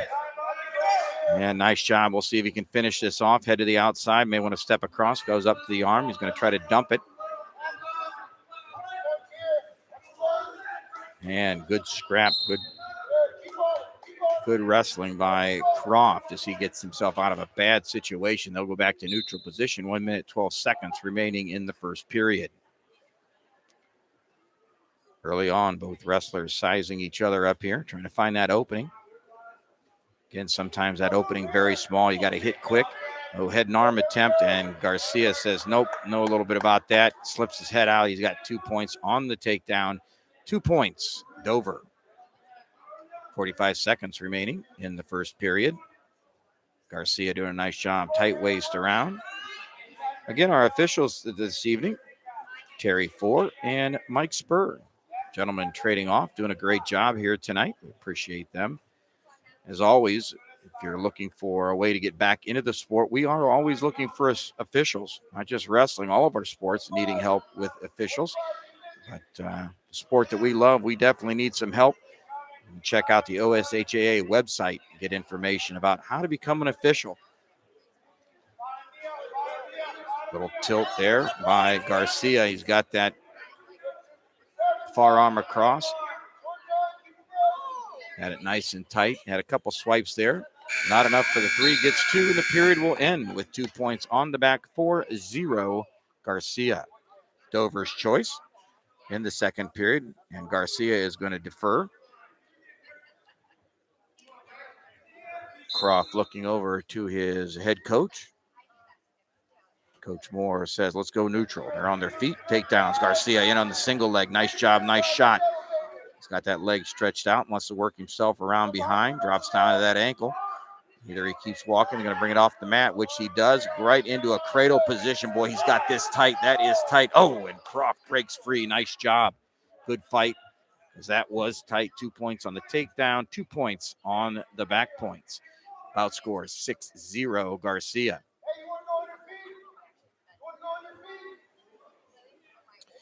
And Dover's head coach, as I look over, Coach Brian Bullock.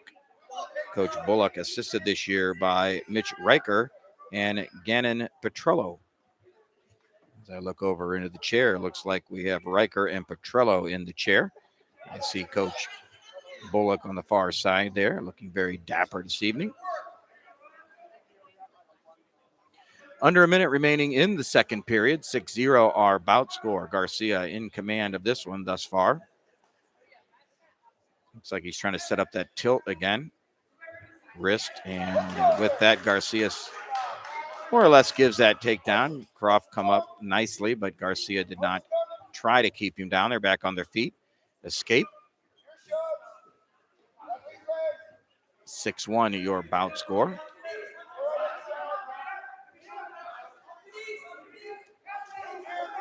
Croft with the pressure. Oh, nice outside single shot by Garcia. He's down on the leg again. He wants to try to set that cradle with it. Croft knows it's coming, keeps that head high, but I think Garcia going to come around, dumps it for two. Takedown, Pedro Garcia. 8-1 your bout score as we end the second period. Garcia doing a nice job again in control, stalling the call.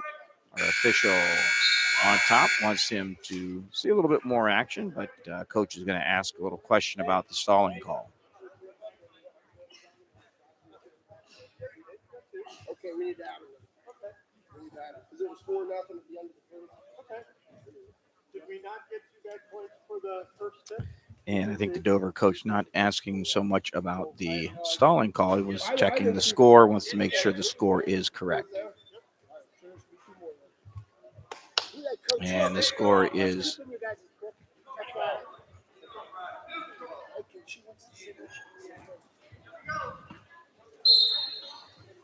and third period. Garcia has choice. He's going to go neutral. They're on their feet.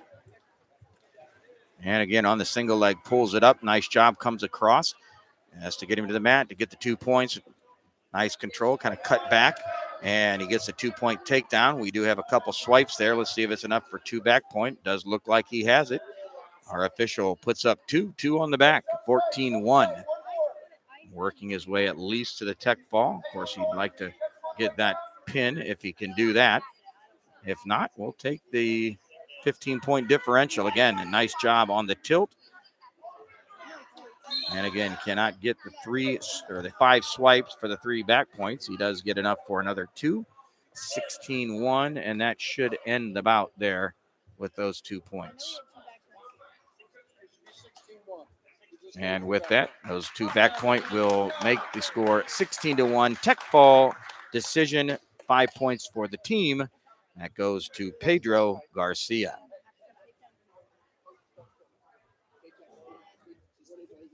It had to end up 20. It had to have ended up 21. Did we get that many more? Well, 21-6 would have had to been. They said it was a tech fall. Okay. No, tech is 15. 15 points difference. Right. From 6 would be 21. 6 would have been 20. It would have had to have been 21-6. No, you're looking at the bottom numbers. Oh, I'm sorry. I'm looking at the top numbers. Thank you. I'm looking at the wrong numbers. I apologize. Thank you. All right. Moving into 138-pound weight class. 138 pounds for the Magics. It'll be Oliver Carneal. And for the Tornadoes, it'll be junior Christian Gomez Sanchez.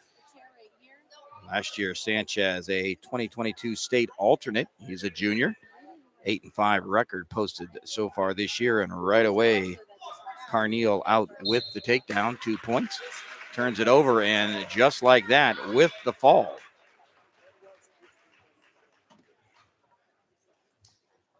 And your winner at 138 pounds with a pin, that is senior Oliver Carneal. Sorry, ladies.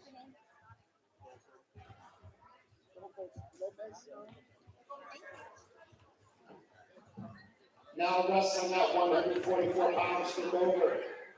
Dolfo Lopez, and for Barberton, Emmett Cunningham. Now wrestling at 144 pounds for the Magics, it'll be E.J. Cunningham. And for the Tornadoes, it'll be junior Adolf Lopez Quinilla. Cunningham, again, a junior, district qualifier last year, posting a 32-6 record thus far this season. And again, looks like he's going to get 2 points. Has a cradle locked up pretty tight. Points not awarded just yet. Lopez Quinilla trying to fight through. The 2 points have given. That cradle is deep. Officials in good position. He's watching. Swipes have been given. We're going to have at least 3, if not more, with the fall. Lopez Quinilla fighting. That far shoulder is up. You can see your official trying to make his way, trying to see that far shoulder. And nice job. Nice fight by the Dover wrestler as he fights his way through. That cradle is still in. It's still deep. Coming through, and got 3 points on the back. 5-0 our bout score, but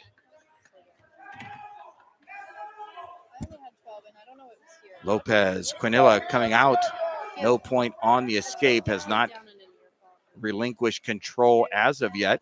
So they're still in. The Barberton wrestler still in control. He steps across, and he has the 2 point. And that is tight. Double grapes underneath as he has that arm trap, kind of a step through. And with that and the fall and the win goes to E.J. Cunningham. 144 pounds for the Magics.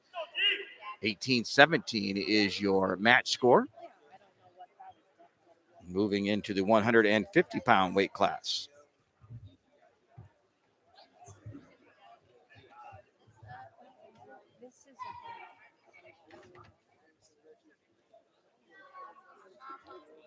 Making their way to the mat at 150 pounds for the Magics, it'll be Jamison Gurchie, a sophomore. And for the Tornadoes, it'll be senior Egidio DeFazio.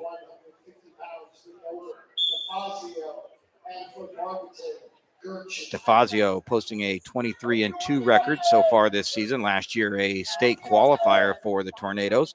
And has had a great run, obviously, with only those 2 losses, placing first at the Hopple tournament, also champion at the OVAC tournament. So DeFazio looking to make another run down to Columbus. No points yet. And a little bit of a throw action there. Gurchie with that head and arm, and it slips. DeFazio, 2-point takedown. Dover right into a little bit of a tilt ride, has that near arm and far wrist. Now right back to the arm bar and far wrist. Now he's going to come up to the half, back to the wrist. Has that arm bar in. 1:15 remaining in the first period.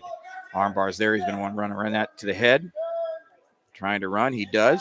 Official is down. Swipes have started. And do we get 5? Yes, he does. 3 points on the back. 3-point near fall. DeFazio. And right into a cradle. He brings Gurchie back.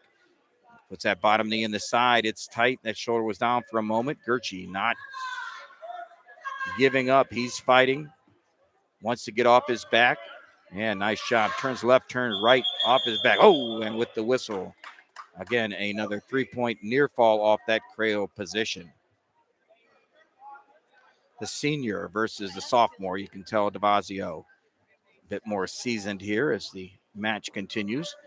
Gurchie goes down, referee's position. His job is to escape. DeFazio on top. He's going to work the grind, working for the fall.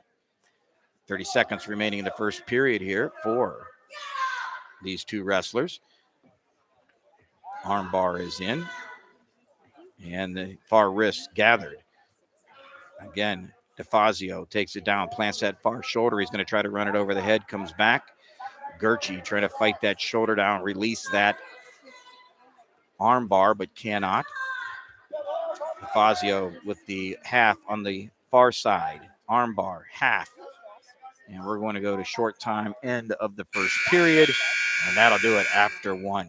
Choice going to the Magics. And Gertchie checks to his head coach. Coach Moore says, we're going neutral. So they're back on their feet. Bout score 8-0 DeFazio, just like that. Two more, 10-0. Nice job, little snap. Gertchie to his knees. DeFazio on top again, going to that far wrist, rolling through. Wants to set up that little tilt. Not quite tight enough. Again, Coach Moore, his assistants helping him out this year, Andy Dobbin, Don Lawrence, and Zach Scalf. Doing a nice job as they're at their first victory tonight. First match going to them against Northwest, the home team. Right now, of course, taking on the Tornadoes from Dover. They'll finish up after this match. I'm sure Coach Moore will load the guys up, head them back up to the Magic City, as tomorrow is a school night. 12-0, our bout score. Another 2 points there for DeFazio. He needs 3 to complete the tech fall. Would much prefer that pin. But if he can take the tech fall, 5 points for his team. That's what it'll be. Again, looks to have the arm bar.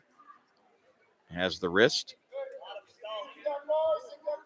Kind of going back and forth between the wrist and the half position.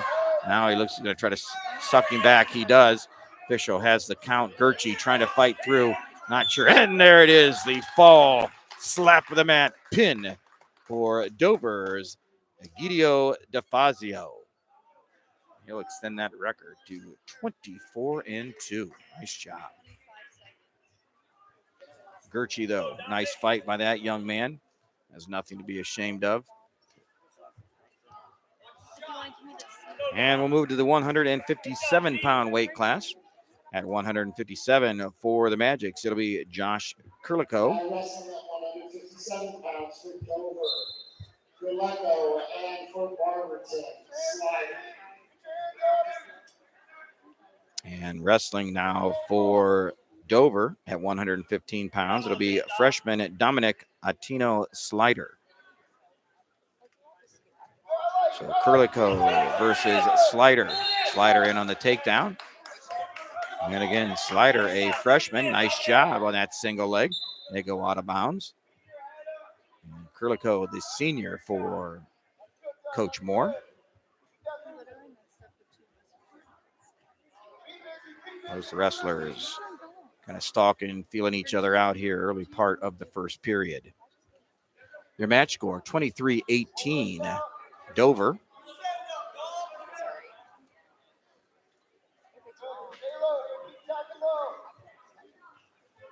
Up to the collar tie, both wrestlers. Still looking for that opening. Going to make the attack when the time is right. And Kurliko taking the shot, going to the single leg, stays up high. Wrestlers go out of bounds. Official says, back to the center, boys. Let's start neutral. Back in, whistle blows. Again, looking for that takedown. Just under a minute remaining in the first period.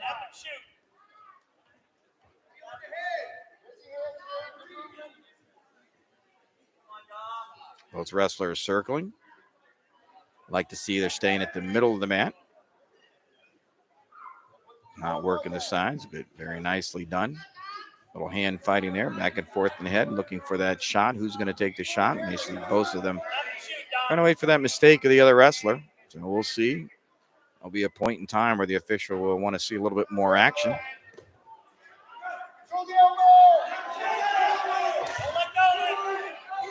Kurliko in on the front headlock position. Nice job. And the 2 points not, yes, the 2 points. Official did award the 2 points. Says we had control. Nice flurry by the young men right there on the side of the mat. He gave the 2 just as they went out of bounds. but the Dover wrestler will go down to referee's position. 9 seconds. Good first period. Tina Slider hanging in there just until those last 9 before he gives up that takedown. That'll take us to the end of the first period. Choice, I believe, will go over to Dover. Nice job. Love to see these young men looking over at their coaches, trying to get it which way they want to go, working a little bit of strategy.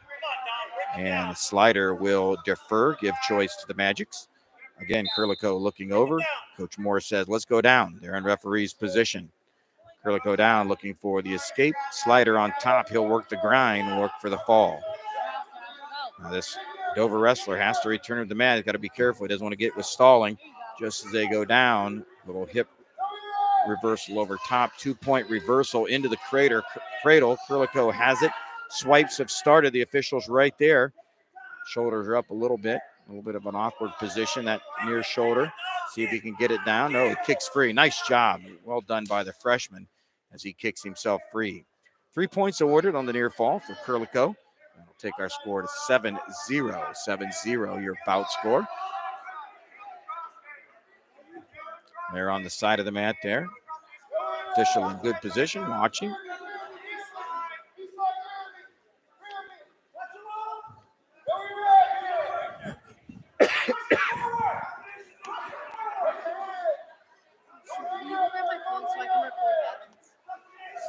And Slider sitting, trying to work himself into a sit-out. Has to keep moving, doesn't want to sit there too long. Brings himself back around. They're still inbounds, just barely, but right there, official waiting to see. And working himself back in. Slider up on top, tries to work those hands. Nothing yet, and they go out of bounds. The whistle back to the center. 36 seconds remaining in the period. Slider is down. Kurliko on top in the referee's position.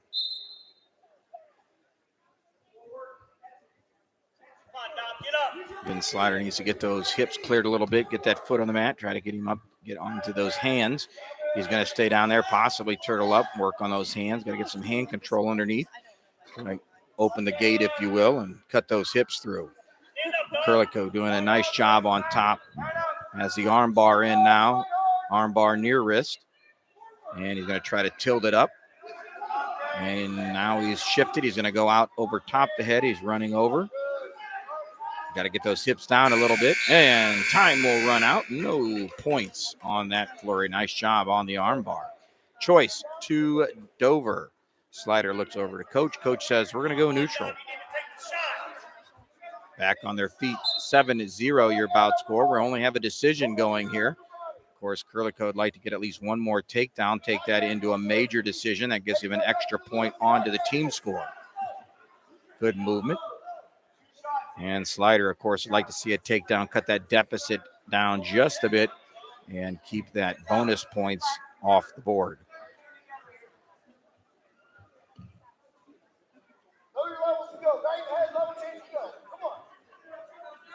You can hear Coach calling for level change. Very wise. Both wrestlers kind of staying at one plane. Be nice to see, like Coach says, get that level moving up and down. Sometimes you can create an opening with that movement. And there it is, shot by Slider underneath.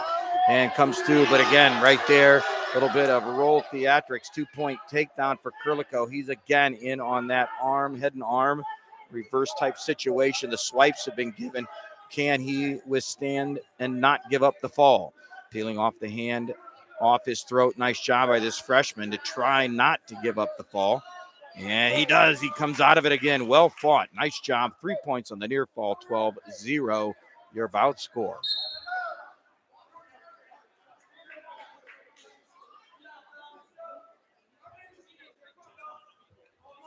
48 seconds remaining in the period. Slider going down. Kurliko on top. And again, two nice fights underneath, not to give the fall. Again, keeping those team points away from the Magics. Well done by the freshman Slider.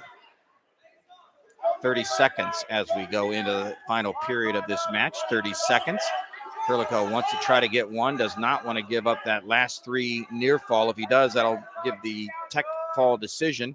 But again, good movement. Can't sit there, has to move. Armbar goes in. Kurliko on top, releases. Again, good movement by the freshman. He's going to save his team a team point here if he can keep himself moving, not give up at least 3. They come up 4 seconds, 3 seconds, cuts away, and the escape will be given. 12-1 your final. That'll be a major decision. Only 4 points to the team score. Nice job by the freshman, Dominic Otina Slider.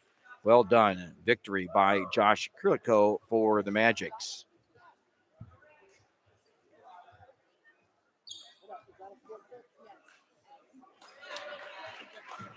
Winning by forfeit at 165 pounds for Barberton, D'Angelo McNeil.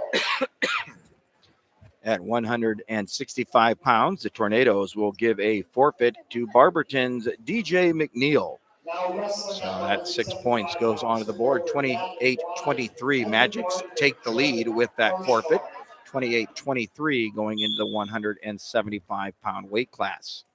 At 175 pounds for the Magics, Train Harshberger, a senior. Wrestling Gavin Blind, a senior for the Tornadoes.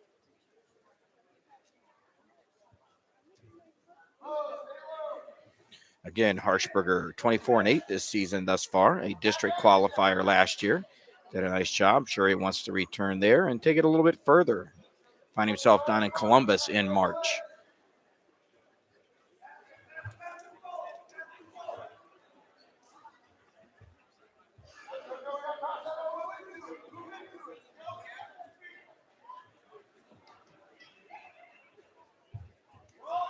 This wrestler's doing a nice job. This shot by Blind. He's on that.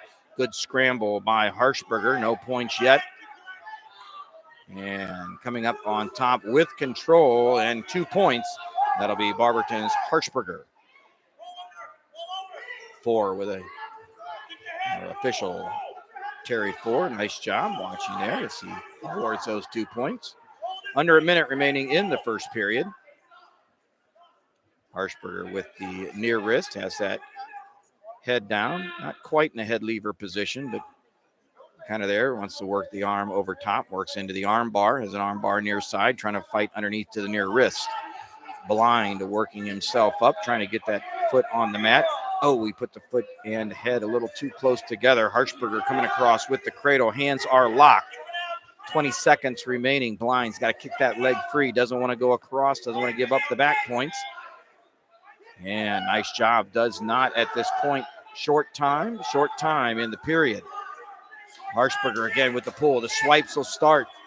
Official is down. He's looking. That near shoulder is up. But I think he's going to end up with 3. And with the buzzer sounding, as TJ says, saved by the bell. But 3 points awarded on the near fall. Choice in the second period will go to the Magics. Harshberger looking over at Coach Moore. Coach Moore wants him to defer. He does. Choice now given to the Tornadoes' Gavin Blind. Gavin will go into referee's position. He's going to go down. He's going to work for the escape. Harshberger on top. He's going to grind and look for the fall. Remember, on top, they have to have the hand on the elbow near side and around on the belly button. And the lineup. Jump the whistle just a little bit on the caution.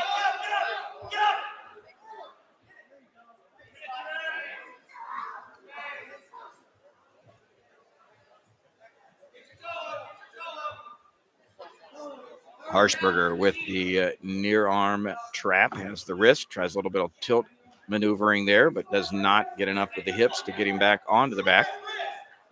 Still 5-0 on the bout score. Comes across hard, crossface, looks for a crossface cradle, is going to try to lock it up. Blind trying to fight up, wants to peel those hands off, but Harshberger says not to be. He tightens it up. He's got it locked up. This time it could be tough to get out of, and he does not with the fall and the win at 175 pounds for the Magics. Train Harshberger. Your bout score, 34-23 Magics as we go into the 190-pound weight class. Now wrestling at 190 pounds, take over Alex Cleveland and Fort Barberton, Asa Latif. Again, the last 4 wrestlers for the Magics, all seniors. Coach Moore with a total of 6 seniors in his lineup. This is at 190 pounds. Again, is Asim Latif.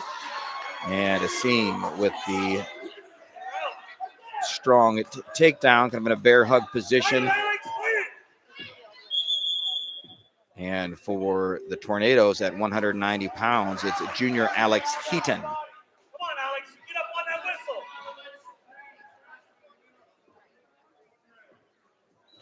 And the official saying that there was a little bit of a clothing grab there. Kind of watch that. They got the hands a little tied up, possibly into the clothing. 1 point given for that. Should be 5-1 our bout score. And with that, Latif will give the escape. They're going to be on their feet. 1 point, 5-2. They're back to neutral position. 1 minute, 37 seconds remaining in the period. Take that shot. Get up, get up. Heaton again, it looks underneath. Latif with a quick snap down, comes around behind, 2 points on the takedown. He's on the 2-on-1, switches off both wrists, rolls him underneath. Good pressure on top, a little bit high, wants to settle back, does, has the half in with the far wrist, and gives up the far wrist, comes near leg, rips it over top. He's got this tight, 1 minute, 9 seconds, and with that, he slapped the mat and the fall with the win for the Magics. That'll be Asim Latif getting the hand raised. Well done for that young man. And the Magics extending the match score 40-23. Winning by forfeit at 215 pounds, Josiah Wright. The Dover Tornadoes giving a forfeit at 215 pounds. That went to Barberton's Josiah Wright. Joey Tristano, Anfield Martin, Roosevelt, Andrews. Now wrestling at 285 pounds. Our, not the final bout, because I believe we started at 113. That means our 6-pounders have to go yet. But right now, for the Magics, this is Roosevelt Andrews, a senior. And again, for the Tornadoes, 285-pound Joe Tristano. Joe, a senior, 20-9. They've had a good season. 3rd at Mount Vernon, 2nd at the Hopple tournament, and 8th place at the OVAC tournament. 2-point takedown, Andrews. And right into the cradle, has it nice and tight again. Andrews, 28-1 state qualifier, and it shows right there. 1 minute, 24 seconds remaining in the period. Your winner by fall, 26 seconds from Barberton, Roosevelt Andrews.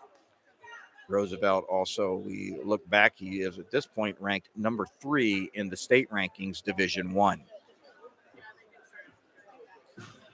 So right here locally, Barberton, Wadsworth, Maslin, Perry, 3 of your strongest heavyweights in the area. Very exciting. Well, we're going to wrap it back around. This is our final bout, I believe, of the evening here for this match at 106 pounds for the Magics. This will be freshman Trent DeWitt. And for the Tornadoes, this will be freshman Brock Reynolds. 2-point takedown at the start. DeWitt scores first for the Magics. Reynolds did a nice job at the Mount Vernon tournament as he placed 7th for Dover. Again, these 2 freshmen cutting their teeth at the varsity lineup. And DeWitt with the arm bar, near wrist, runs it right over the top. Nicely done, has it tight. The swipes are there. Steps over, steps back across. After he has his 3, he may want to sit into this, sit through. And the armbar releases, they go out of bounds, but not before. 3 points awarded, 3 points on the near fall, DeWitt. Wrestlers come back to the center in referee's position. Reynolds will be down, DeWitt on top. Reynolds working for the escape.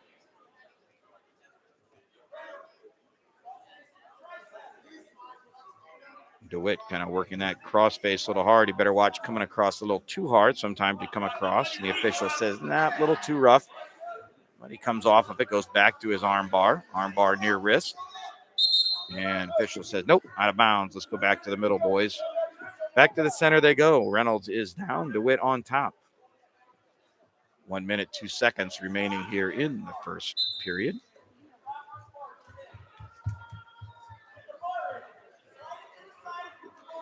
As always, ladies and gentlemen, if you're watching online at home, make sure that you hit the like button. Let us know. You get a chance. You have a keyboard in front of you. Go ahead and See something, say something. You see something you like or something you don't like, let us know. Thoughts about the show, let us know. We're always interested, want to make your experience the best it very much can be. On top again with that armbar, nice job. He's going to score again here. The swipes have started. This is DeWitt. Reynolds doing a nice job fighting, trying to bridge up, keep those shoulder blades off the mat. Our official in good position. Again, our official out there at this time, that's Mr. Mike Spur. Again, his co-host this evening, co-official, Mr. Terry Ford.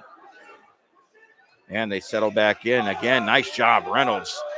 A lot of fight left in that young man. Give it up. Oh, and then settles back in. Just got the head free.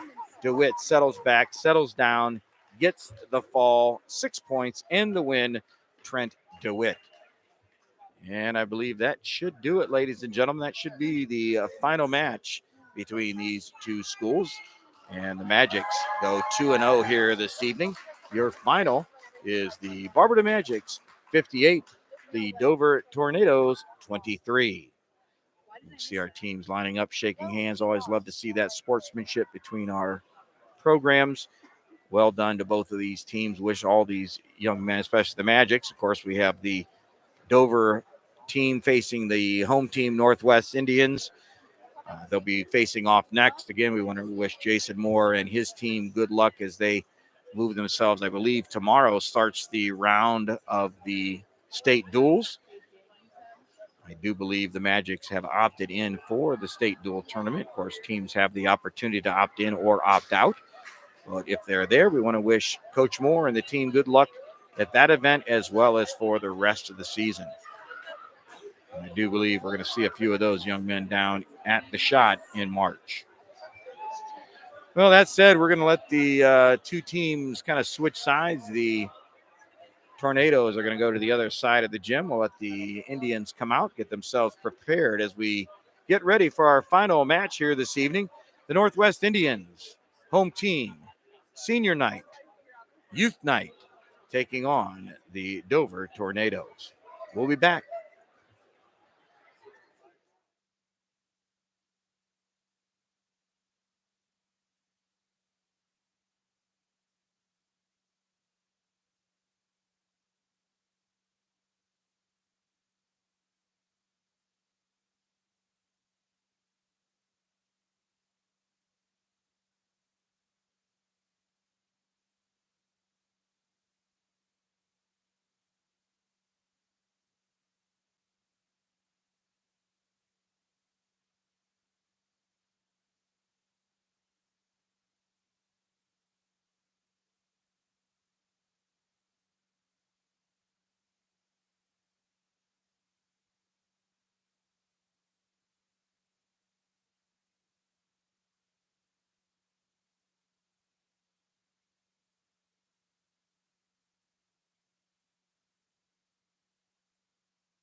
Coach, we're starting at 120. Yeah, welcome back, ladies and gentlemen. We are ready to go for our third and final match here this evening.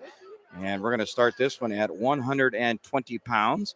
You did see prior to the officials had the captains out in the middle. Coin flip was had. And we'll kind of watch and see. I did not see who won that. And where we'll be as far as choice comes second period. But here at 120 pounds for Dover, this is Blake Lanzer, a senior. And for the Northwest Indians, sophomore Owen Gonzalez. Should be a good match, good tester for Gonzalez.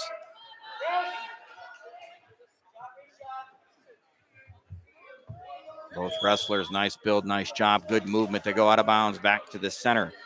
Again, Gonzalez, a sophomore.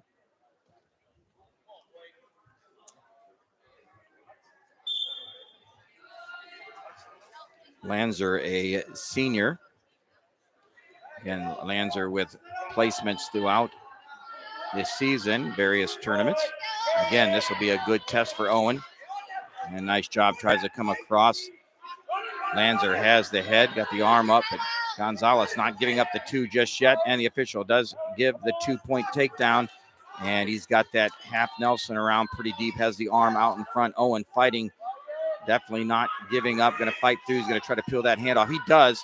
He's got to get that hand free. He's real close to that out of bounds, kind of look where he's at, maybe scoot himself through. He's getting himself nothing yet. The official down in position. Needs to watch that throat, make sure the airway is in good shape. Official says that it is. He's right there on top of it. Got that head and arm position. That's awful tight. Lanzer has it. Now he's going to tell him to free that throat up a little bit. And he'll stop it there as, again, he's around the throat, potentially dangerous. Again, wrestler safety is job one. He'll stop it there.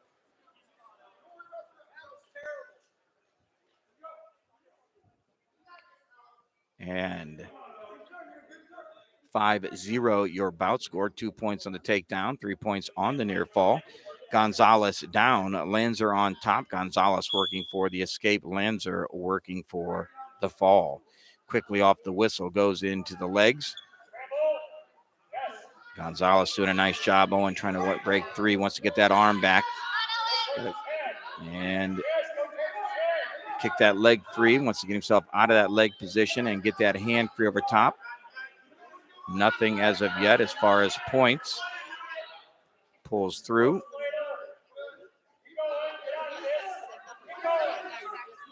Owen still battling. Nice job trying to get that leg free. And again, he's around. He's got to watch here. He's around that throat again. And he releases. They'll come back. Legs are in. Got the leg forward, near side. A little pressure on the head. Owen trying to work himself back to his base. And time will run out. 5-0 your bout score. Nice job by Gonzalez. Choice going to Dover.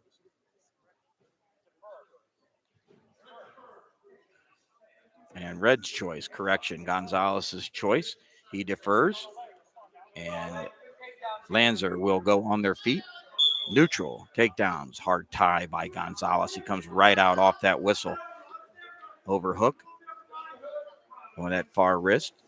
Drops in underneath. Lanzer gets those hips back. He's in a front headlock position. Has that kind of little throw by. And throws by. Legs go in. 2-point takedown, Lanzer. 6-0 your bounce score. I think that should be 7, but they have 6. There goes 7. 7. 2 takedown, 3 near fall. Again, 2 on the takedown. 7-0 your bout score. Lanzer with the legs in. Gonzalez trying to get that leg free and does not want to give that arm. Lanzer trying to work a little bit of a guillotine type move, trying to get that arm over the top. Does not get it. Nice job.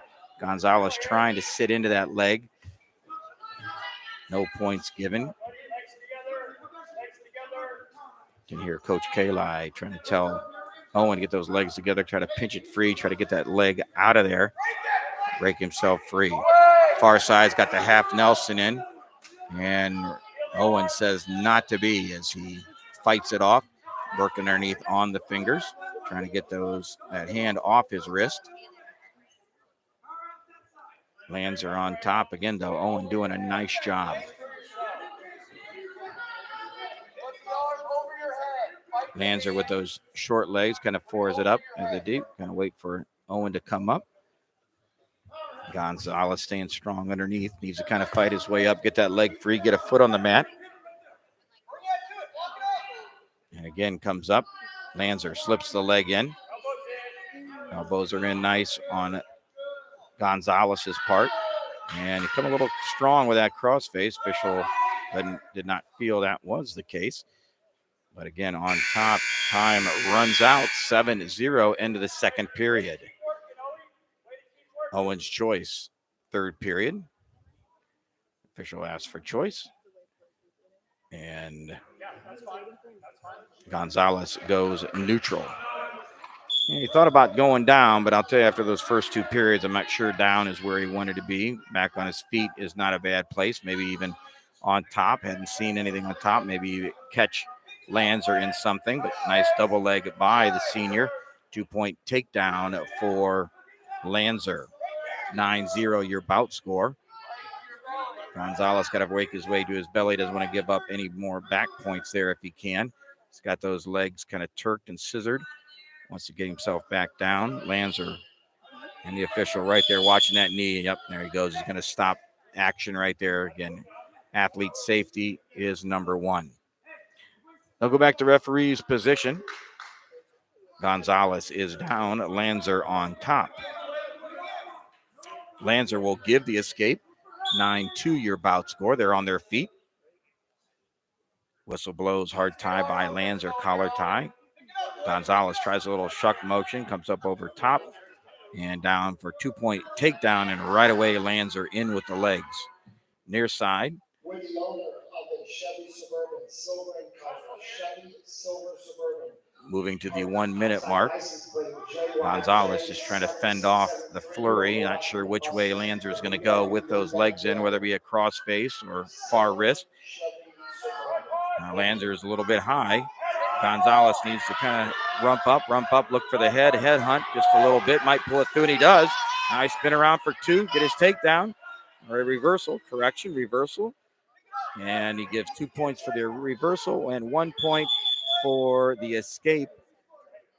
But with that, the ties to the face, I think, are going to be a little bit strong. Official's going to blow the whistle. And he's going to warn both wrestlers to watch there.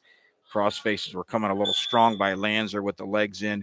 And when they got to their feet, Gonzalez answering a little bit with some pretty hard ties to the head. Official stops. Time has started. Back into the double leg. Lancer, 2-point takedown. 14-3. 20 seconds remaining in the period.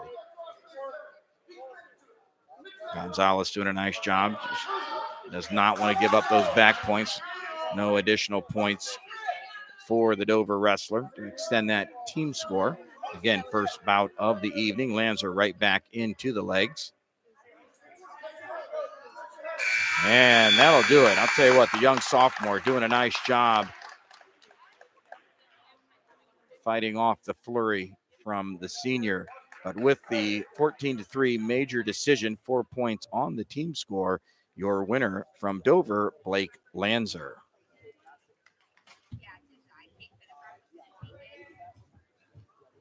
Now we'll move up to the 126-pound weight class. And coming out for Dover, this will be freshman Hayden Bassett. And for Northwest, it'll be junior Braden Wolf.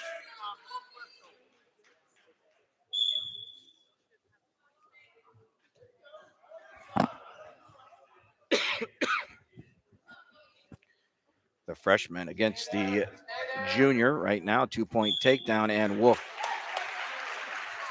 Quick business at 12 seconds with the fall. Your winner from Northwest, Braden Wolf. Now wrestling at 132 pounds for Dover, Pedro Brito Garcia, and for Northwest, Lucas Nair. And moving to 132 pounds for Dover, it'll be Pedro Garcia. And for the Indians, it'll be Lucas Nair. Again, Nair, a freshman, posting a 10-6 record so far. Nice start as a freshman, but I'll tell you what, in with a handful here with Garcia. Garcia, remember, a state qualifier last year, placing third at the OVACs. And like that, right now, 2-point takedown. Wrestlers go out of bounds. Nair down. Garcia on top. Referee's position. And we'll see where we'll take it.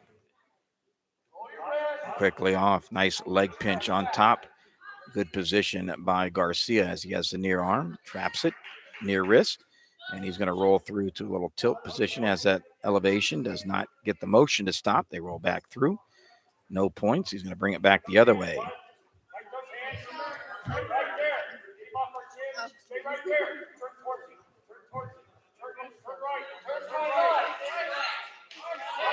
And no points as of yet. Officials right there looking for the swipes. Nothing given. Nair doing a nice job trying to keep himself from giving up those back points. Roll back around. Garcia on top. Legs come out again. Does a nice job riding that near thigh. Keeping good pressure. Again into that tilt position. This time a 2-on-1 tilt underneath. Goes over top now. Keeping that arm pinched real tight. Again goes back to the 2-on-1 underneath. And Garcia says, nope, we can't get the turn. We'll go back to our feet. Garcia gives the escape. 2-1 your bout score. 30 seconds remaining in the period. There again on the shot attempt. Garcia has the arm trap. Official's arms are out. And he's looking for control. There is no control. Thus, the arms are out. Either control will be given or stalemate will be the call. Depends where the official goes, how long he'll let this burn. And Garcia comes around there on his bottom. And Garcia with that. No points. Nothing at the end of the period. Well done. Nice job by the freshman.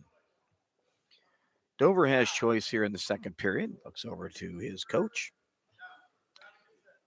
Garcia will defer, give choice to Nair. Nair will go down in the referee's position. Garcia looks at the official, says, I'll give him the escape. They're going to go back on their feet. 2-2 as they go into the second period. Now work for the takedown.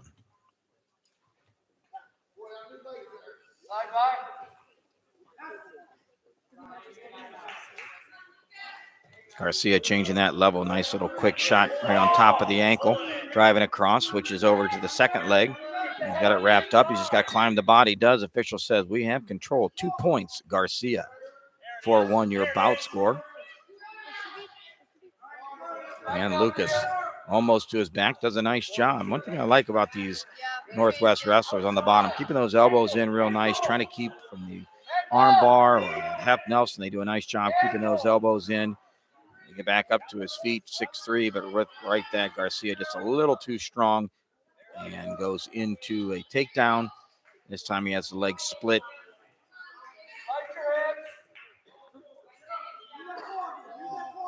Nair doing a nice job trying to scissor those legs free, get himself back to his belly.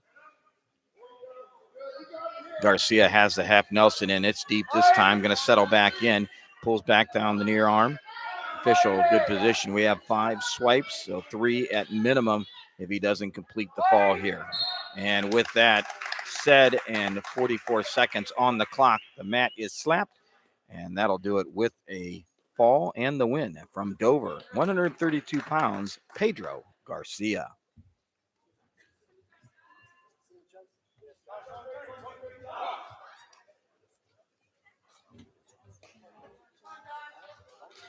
At 138 pounds, as we move along. At 138 pounds for Dover, Christian Gomez Sanchez, and for Northwest, Josh Ferris. For Dover, it'll be junior Christian Gomez Sanchez. And for the Indians, it'll be one of your seniors, Josh Ferris. Get your elbow out.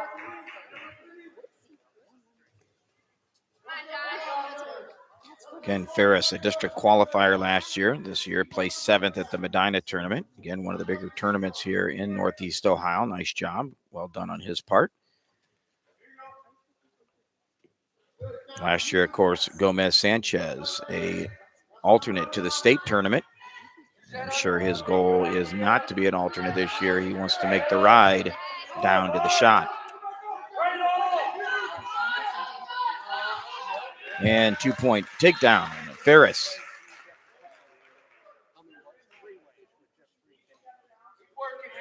And leg goes in. Ferris on top with the figure 4. 2-0, your bout score.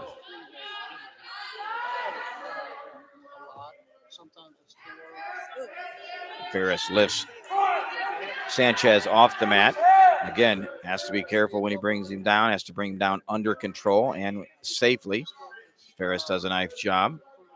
Underneath, 2-on-1. Now he's trying to put those legs in, comes up underneath.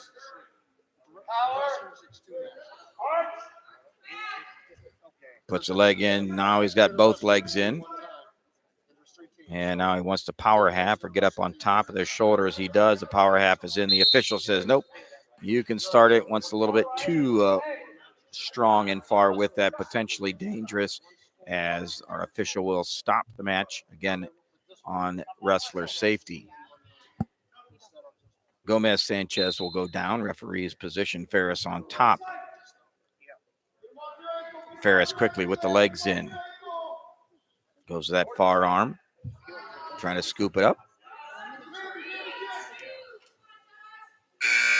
And the end of the first period. Your bout score 2-0. Choice goes to the Indians. Ferris looking over at Coach Kalai. Coach Kalai says, let's defer. And with the defer, Gomez Sanchez says we're going to go neutral. They're on their feet. They'll work for the takedown. Your match score, Dover 10, Northwest 6.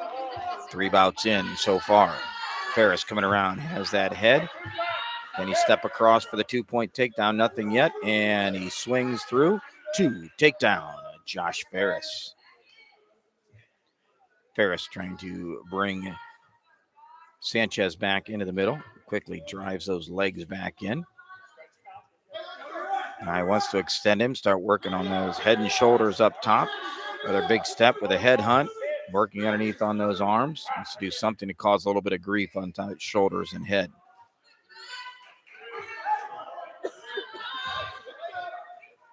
Nothing yet. Comes underneath, has the near wrist, and on top, going to go with a little power half.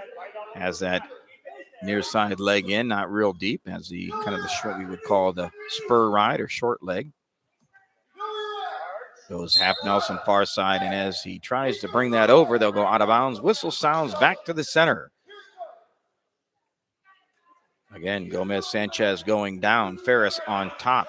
Sanchez working for the escape. Ferris, and we'll have a caution. Jump the whistle just a little bit. And before any points are awarded, you're allowed 3 cautions. So that is the first for Ferris.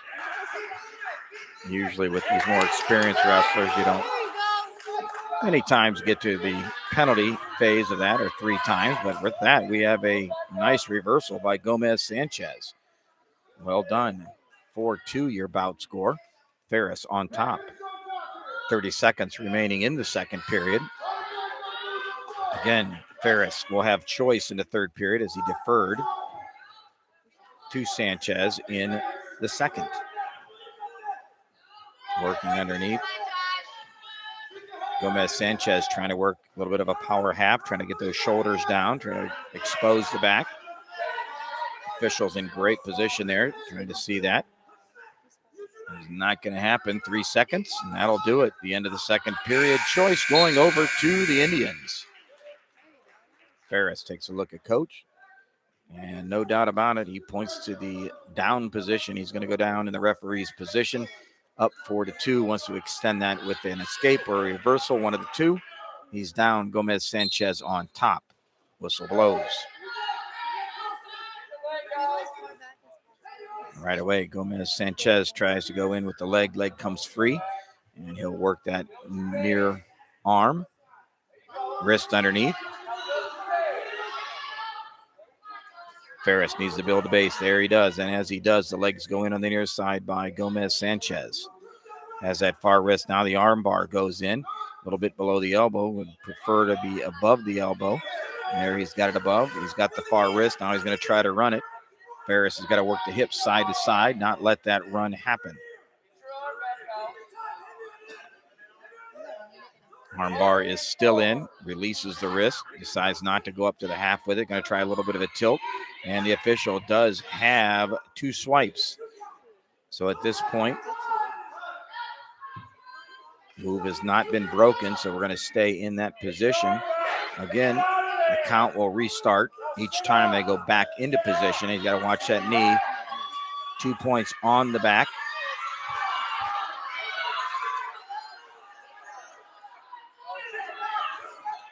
And Ferris, in a bad way, gets himself, kind of sits in back. Gomez Sanchez pulls through.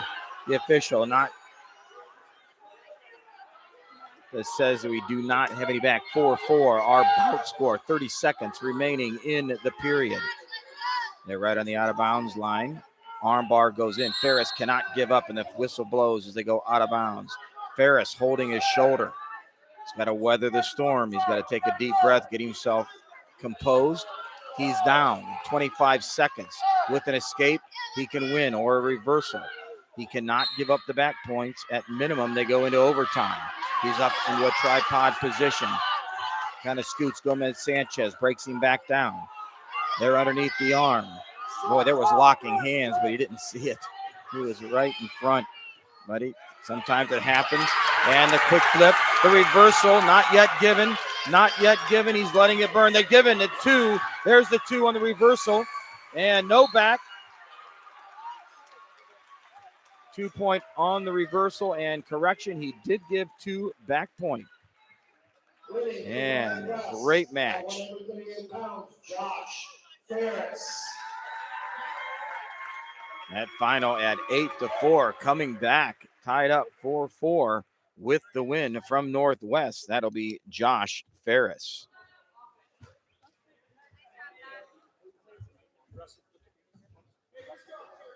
And moving up to 144 pounds. Both for Lopez and for Northwest, Aiden Watley. Wrestling for Dover, this will be Adolfo Lopez Quinilla. He's a junior. Wrestling for the Indians, jumping up a weight class. This will be freshman Aiden Watley. 2-point takedown. Lopez got a cradle in. It's tight. Watley trying to fight those hands. Got the shoulder up. Not going to have any trouble being pinned in that situation, but he does want to get those hands free. He's trying to work on them. Quinilla trying to readjust himself up a little bit high, has that leg trapped. Not sure that I see any points yet on the official's hand for near fall. So we do have 2 points. And a nice sit and cutaway, 1 point escape. So we did not have any back points in that cradle flurry, but a nice job by the freshman as he sits, cuts away, back to his feet. 2-1 your bout score, 52 seconds. And tries a little shuck throw by, doesn't work, kind of slips almost, but Lopez Quinilla takes advantage, scores 2-4-1 your bout score. 40 seconds remaining in the period. Your match score with that last win by Ferris, Dover 10, your Northwest Indians 9.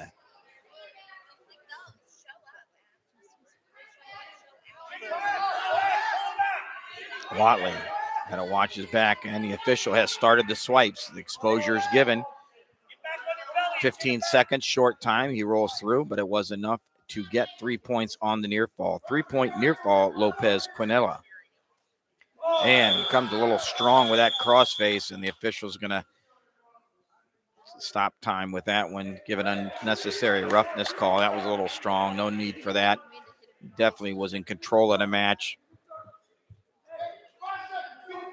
Watley getting a .72 your bout score, 5 seconds remaining in the period. Watley will go down. Lopez Quinilla on top.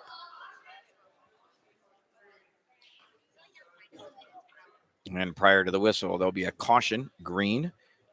Lopez Quinilla with the caution, did not have the hand on the elbow. And again, Watley with the sit out, tries to sit and cut, not there. Whistle, buzzer blows, whistle blows. That'll end the second period. Choice going to Dover.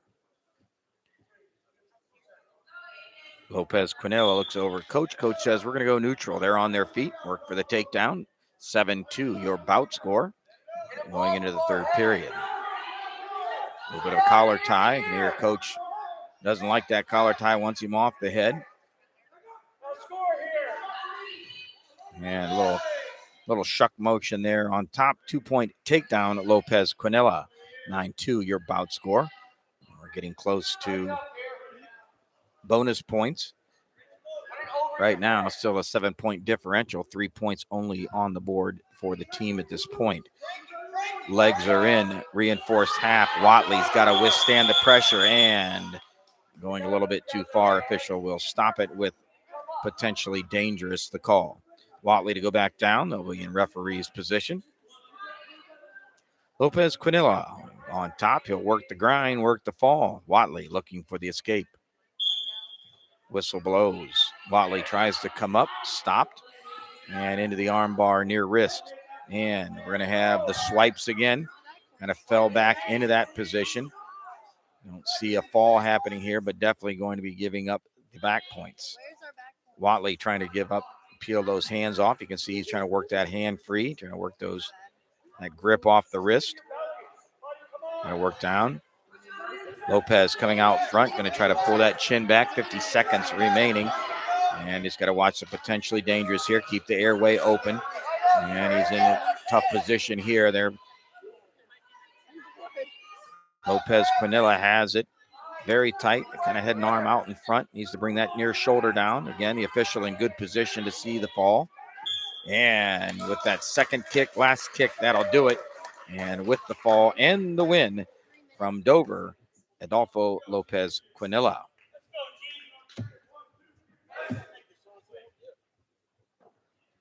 With that fall, your match score goes 16-9. 16-9. The Tornadoes in the lead. Wrestling at 150 pounds. For Dover, it'll be Egidio DeFazio. And for the Indians, it'll be Mason Gonzalez.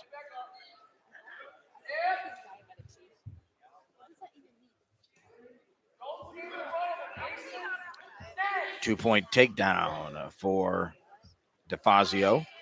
And he releases. Again, back in a takedown for 2 points on the takedown. 6-2. 2 escapes given. Mason got to work himself back to his base.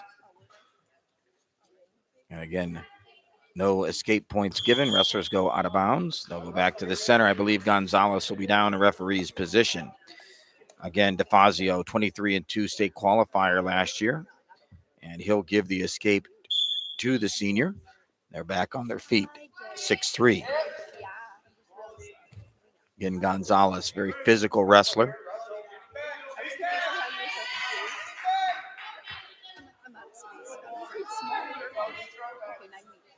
Gonzalez with the takedown, 8-3, your bout score, 16-9 match score.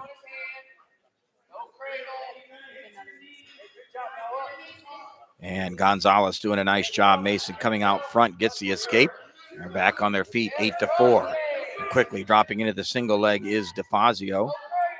Nothing yet. A little bit of a limp arm. No controls. He has to get him on the mat. You can see that strength by Gonzalez. A little bit of roll through on that tilt. 2-point takedown and in the position. Back exposure. Swipes have been given. And we'll have 3 points on the back. 3-point near fall. 13-4 your bout score. And armbar quickly in. Again, Gonzalez up. He's up strong on that neck. Does not want to give up the fall. Doing a nice job underneath. Good fight. Let's try to get that arm free. He's trying to get that far arm. Does so. And again, 3 points. 3 points near fall. And time goes out. 16-4 your bout score. Choice goes to the Indians. Gonzalez looks at Coach Kalai. Coach Kalai says defer. DeFazio checks out his coach. Coach Bullock says we're going to go on our feet.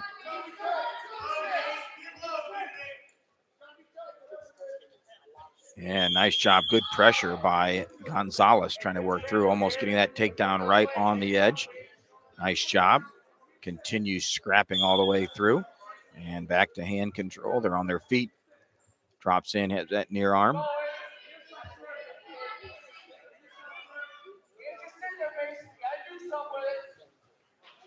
DeFazio coming around, no points of yet, no control. If he gets that cradle locked up, he is around that back leg. Got to be careful, a little bit of a leg cradle here. Trying to set it up. Gonzalez a little bit way too strong for that. Does a nice job. No points. 16-4.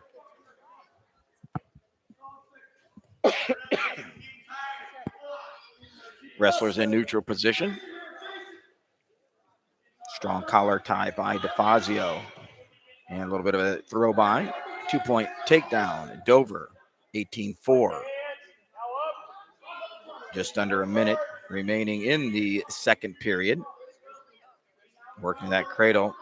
Gonzalez does a nice job straightening out. DeFazio right into the bundle as the arm's butchered up. But again, Gonzalez says no way. Fights himself back down. Doing a nice job working underneath, trying to peel those hands off. Wants to work up to that base.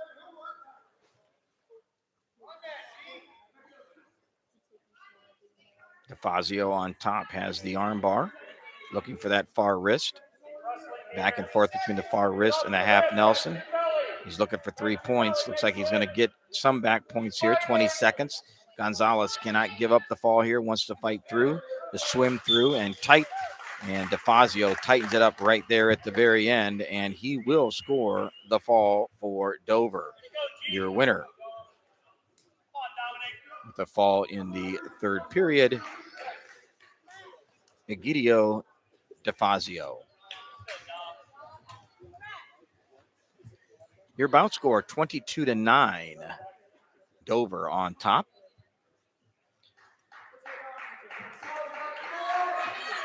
Moving ourselves into 157-pound weight class.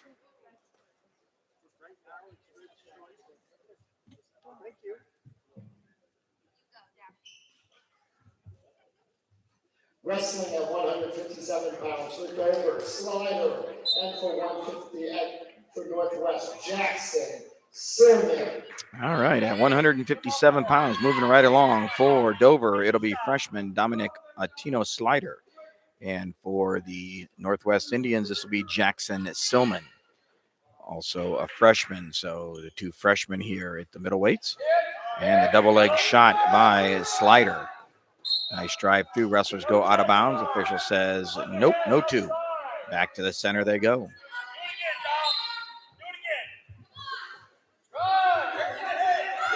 Silman with the shot. He's on the single leg and got himself extended a little bit. That'll spin behind Slider for 2 points. 2-0, your bout score. Quickly Slider into the legs. And he'll stop that there. That'll be potentially dangerous. And Silman kind of sat back into that before wrestling stopped. Oh, goodness. Everybody's okay. Referee's position. Silman down. Slider on top. Right into the legs again. Slider goes. I saw one swipe. Not enough. No, that's enough for two. Silman trying to get those hips up, back, and around. Nothing as of yet. Official's hand showing he's looking for control, looking for a change in position. Either way, does not get it. Silman will stay down. Same position. Silman down. Slider on top. Slider working for the fall. Coming around top and in the arm bar.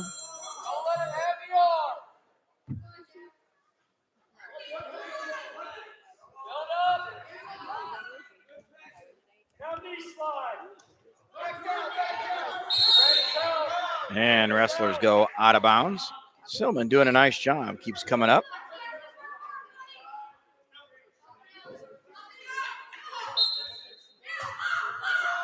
Silman with hand control. Comes up very quickly. Cuts away. And they look like locking hands there, but not in position. Tight waist. Claw ride on top by Slider. Legs are in. Silman trying to come around. The swipe start. I just saw one. Not sure we're going to get another. And time will run out. Does not get the second swipe. Choice goes to the Indians. Silman looks over to coach. Coach says, we're going to defer. Slider looks over at coach. And he says we're going to go down in referee's position.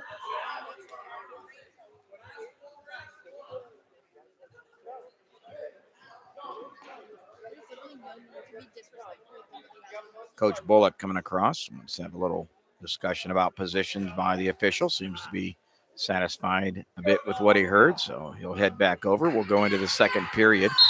Again, 2-0 your bout score. Slider down, Silman on top. And the wrestlers go out of bounds. Silman's going to have to watch there. A little bit of locking hands. Coach sees it, trying to help the official out just a little bit to kind of see that. We'll see if he catches it as the match progresses.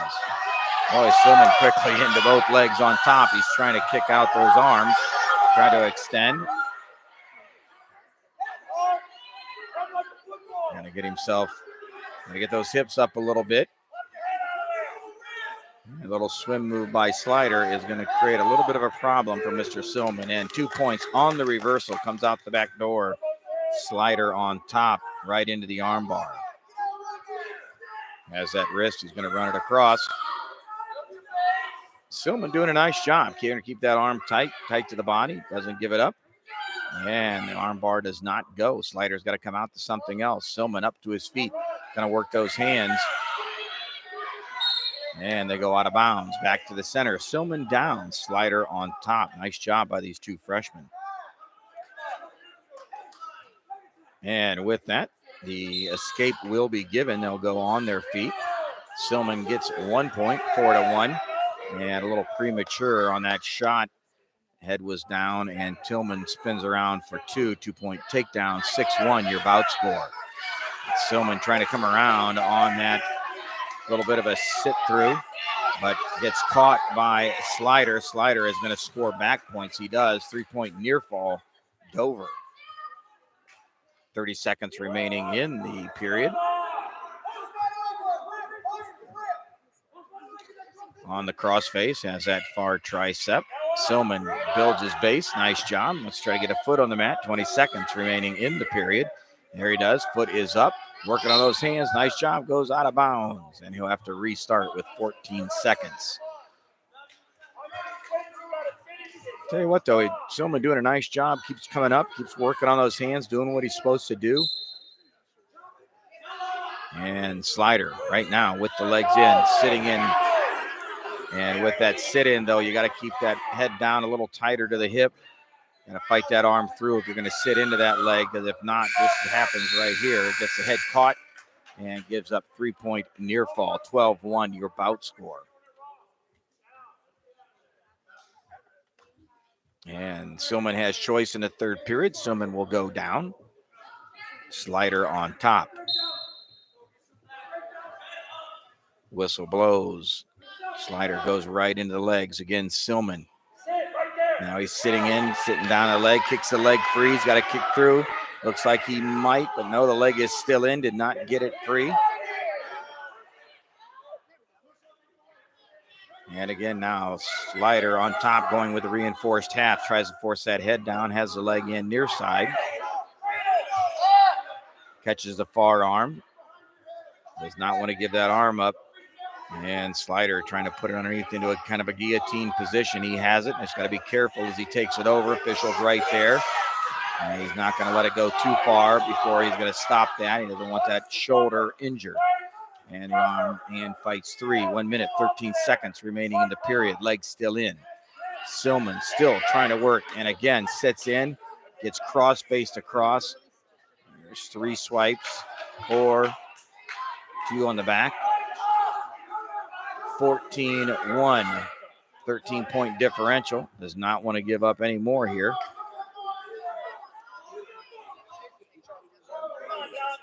And Silman on the bottom.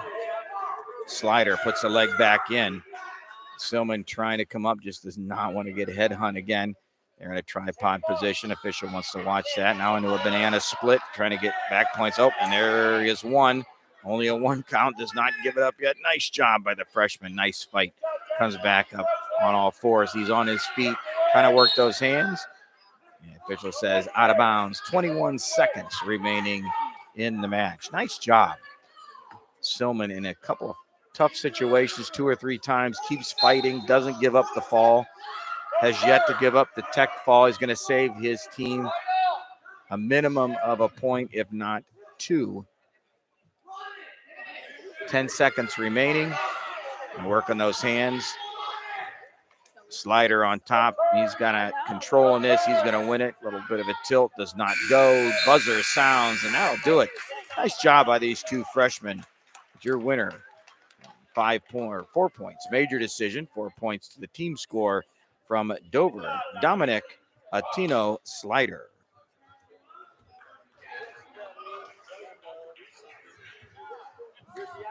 Winning at 165. The Northwest, Bo Blakely. 165 pounds. Dover will give a forfeit to Northwest Bo Bleakley. So Bo gets a forfeit. Senior here on senior night. That'll take us right into the 175-pound weight class. Remember, we started this match at 120, so we're going to wrap back around to 106 and 113. Now wrestling at 175 pounds for Dover, it's senior Gavin Blind. And for your Indians, it'll be senior Cody Workinger. Again, Workinger, a district qualifier last year. This time he's ranked 23 at his weight class in Division II. 11-9 thus far, his record. Wrestlers go out of bounds, back to the center. Workinger, a little head and arm position. And Blind is waiting for it. Doesn't go for it, nothing yet. Oh, 2-point takedown. Gavin Blind, Dover. Workinger's got to come up. Get on those hands. He's tripoded up. And nicely to his feet. Workinger opens up the gate, peels the hands, cuts through. Back on their feet. 1.21. Back on neutral ground, looking for that takedown.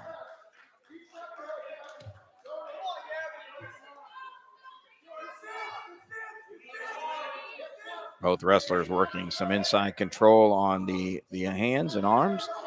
I can hear Coach Kali wanting to see a little 2-on-1. Gavin coming up top. Little headbang, collar tie. Trying to get the snap effect from Workinger, but just is not there. 30 seconds remaining in the period. Workinger backing up just a little bit. He's going to have to watch that. He wants to be better to circle. Shot attempt. Hips are back by Workinger. 23 seconds. They're right on the out-of-bounds line, and they go out of bounds. Whistle blows back to the center on their feet. Neutral position. Again, 2-1 your bout score. Match score, 26-15. This match is not out of reach for the Indians. And Blind picks up the single leg. They're twisted up here on the side of the mat, and they go out of bounds. No points given, no control. Workinger's got to watch that single leg. Blind did a nice job picking it up. Workinger fought it off well. 8 seconds remaining, 5 seconds as we'll go into the second period. Period 1 is finished. Choice going to Dover. Looks over at his coaches. Blind will defer. Choice goes.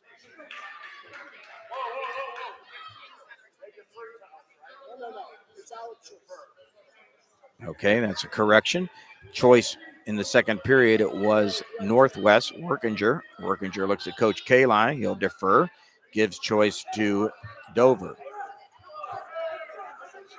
Blind looks over at his coaches. He's going to go into referee's position. He's going to go down. He'll work for the escape. Workinger on top, working for the fall.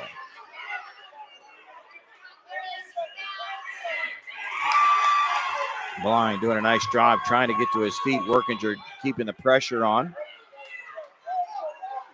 Tight waist, trying to break that near arm down. Looks like he has it down. Now he looks like he's going to go to the wrist. He does. He's kind of bump, get him off his base, but Blind up to his feet, peels hands. 3-1. They're neutral. Gavin with the escape. Two seniors going at it here at 175 pounds. Little hand fighting underneath. Back and forth with the collar tie. Looking for the opening. Blind swims to the underhook. Gets his head to the near side.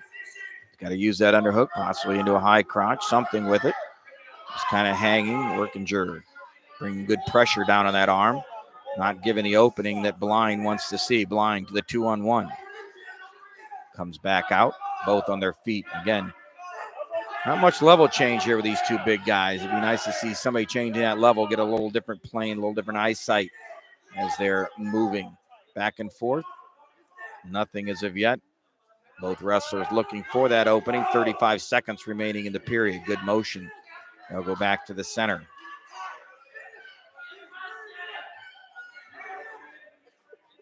Blind coming with the strong tie, and Workinger answers, says, nope, you're going to give me one, I'll give you one back. And then, and we're going to go back and forth. They got to be careful here. Somebody's going to get upset, and the official is going to have to step in. Blind on the underhook.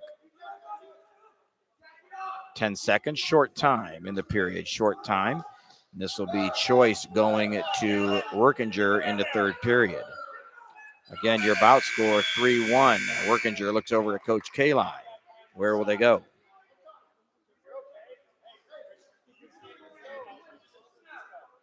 They'll go to referee's position. Workinger is going to go down. He's going to work for that escape.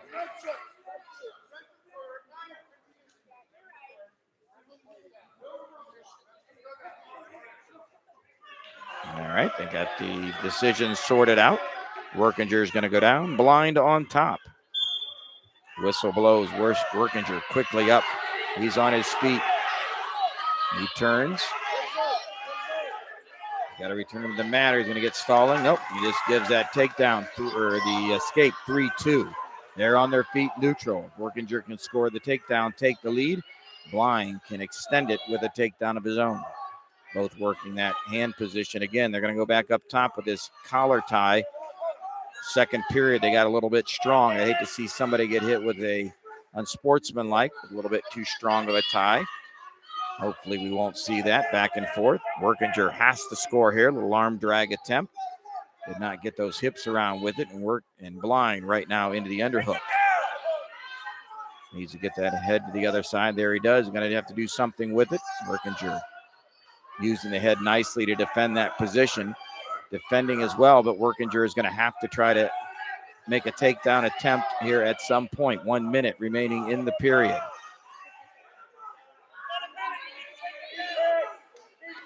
Cannot give stalling either way. Neither wrestler really doing any kind of attack position. Now Workinger with a hard collar tie. Try to get over top the head and get Blind down to the mat on his knees. Blind fights through it. 42 seconds remaining. Again, Workinger on the 2-on-1. Inside control. 30 seconds remaining. Wrestlers go out of bounds, and Blind smartly taking the shot, letting that official know that he's still trying to make an attempt there as they'll go back to the center. 3-2, 34 seconds.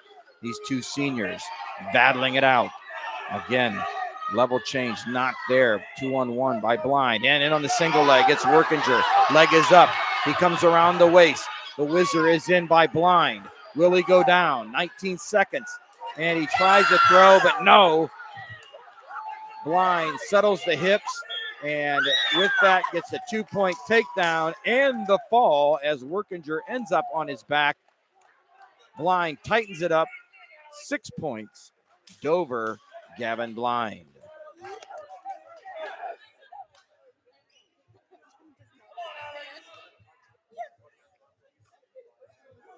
Now moving at 190 pounds. Wrestling for Dover, it'll be junior Alex Heaton. And for your Northwest Indians, it'll be Chad Griffith. Two juniors here. Match score 32-15 Dover. Again, match is not out of reach for the Indians, but they're going to have to pick it up here real soon if they're going to bring themselves back into this match. And Heaton, strong single leg, switches off to a double. Wrestlers go out of bounds. Correction, 2 points was given. Control was given. So Griffith will go down. Heaton on top. Griffith to work for the escape. Heaton will work the grind and work for the fall. Nice movement by Griffith underneath.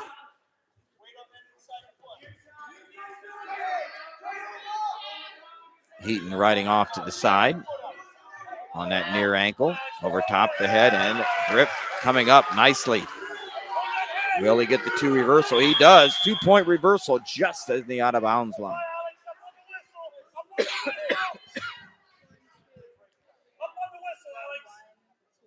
2-2 your bout score. Heaton down, and Griffith on top.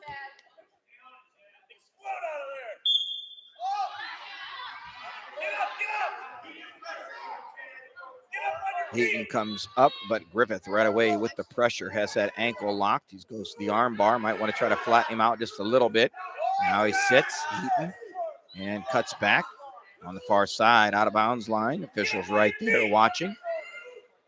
And Griffith trying to lift that leg, thinking about stepping through, back and forth, and they'll go to their feet. Heaton escapes, gets one. 3-2, 52 seconds remaining in the period. Heaton with a half shot.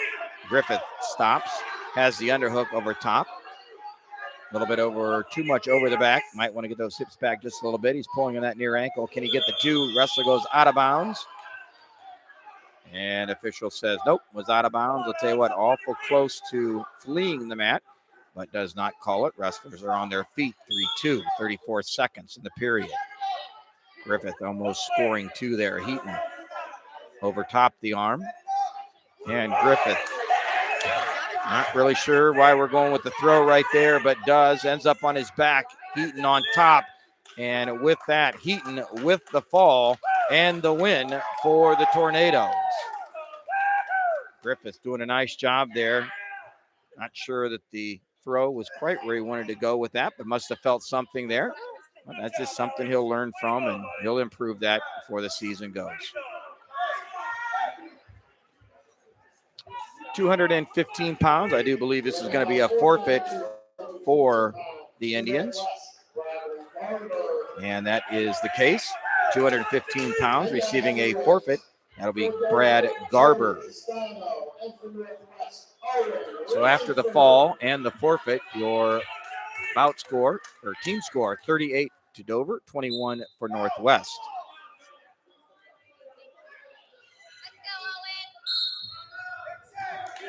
There are 3 matches left. 3 falls would be for the Indians would be 39-38. We'll see where this goes. Right now you have Joe Tristano wrestling, a senior for Dover, and for Northwest this is Owen Renford. Renford a senior, Tristano a senior. Tristano 20-9 this year. 3rd at the Mount Vernon tournament, 2nd at the Hopple, and 8th at the OVAC tournament.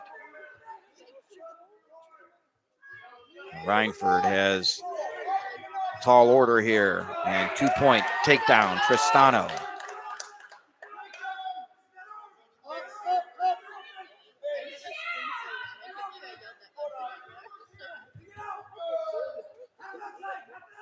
Reaching the 1-minute mark here in the first period. Tristano on top. Nice pressure. Reinford underneath. He's got to work himself back to his base. Tristano. Very physical 285-pounder has the arm trapped on the backside. Hammerlock position. Now he's got the arm bar in. He's going to run it. Official's going to watch the position. He's right there on top of it, watching, making sure that it's legal. So far, so good. Tristano is getting the swipes. And Reinford does not want to go over. Still has that far shoulder up. Tristano is trying to pressure that far shoulder, bring it down. He's up on, and with that, he forces that far shoulder down and gets the fall and the win for Dover. 23 seconds remaining in the first period. And that win will seal it for the Tornadoes here as they will go 1-1 this evening. Of course, the Magics of Barberton, 2 wins. They'll go out 2-0. Your host team, Northwest Indians, tonight will come out 0-2. We do have 2 matches yet to go here this evening, wrapping ourselves back around at 106 pounds.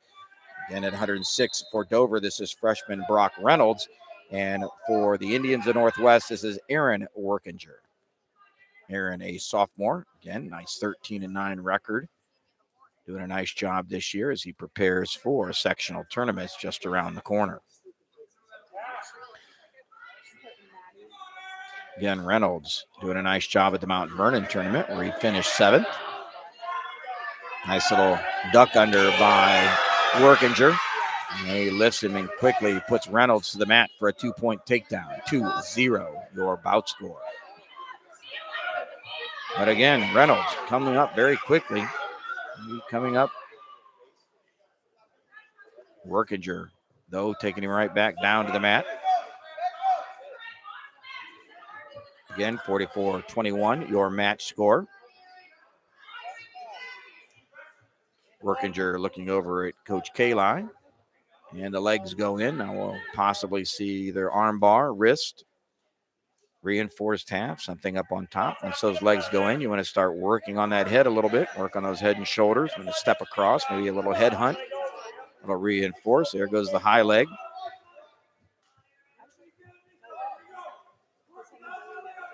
Slips out of the legs in a bundle position. He has those arms bundled up, sometimes called the butcher, but nope, no pressure. He'll let him go. They're on their feet. 1-point escape, 2-1. Reynolds, Workinger.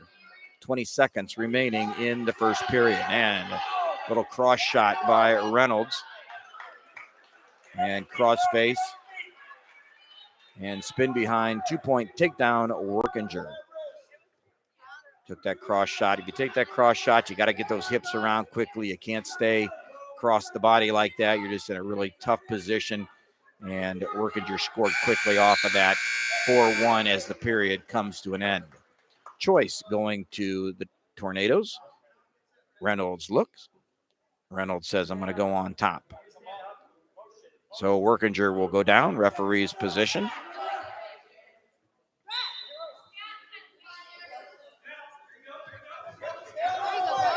Workinger working back down, and the technical violation appears to be locking hands. Restart the clock, please.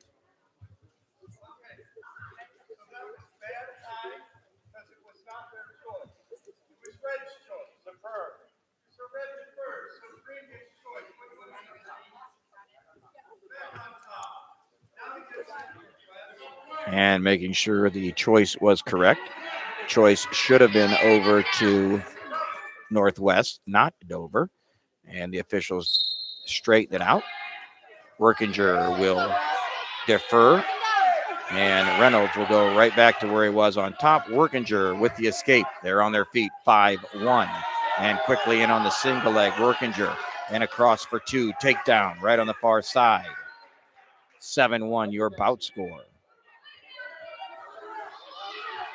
And they go out of bounds.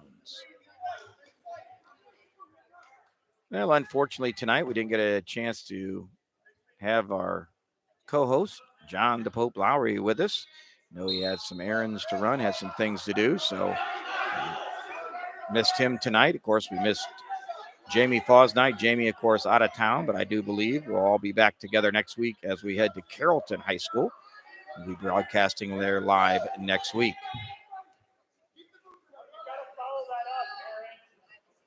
Wrestlers on their feet, 7-2, kind of a little. And again, Reynolds on that cross shot. Workinger gets those hips back quickly, spins around behind, 9-2, takedown Northwest. Workinger on top. And nice job by the young freshman Reynolds coming up to his feet, working on his hands. They'll go out of bounds. 53 seconds remaining. Workinger looking over at his coach, considering whether or not to kick him out, put him on his feet again, work for the takedown. Reynolds is down. Workinger on top. Legs go in. He has that near wrist. Now both. Drops the half in. Needs to jump it. And Reynolds, nice job. Pulls that hand off the top of his head. Does not give up that half Nelson. And around, working through.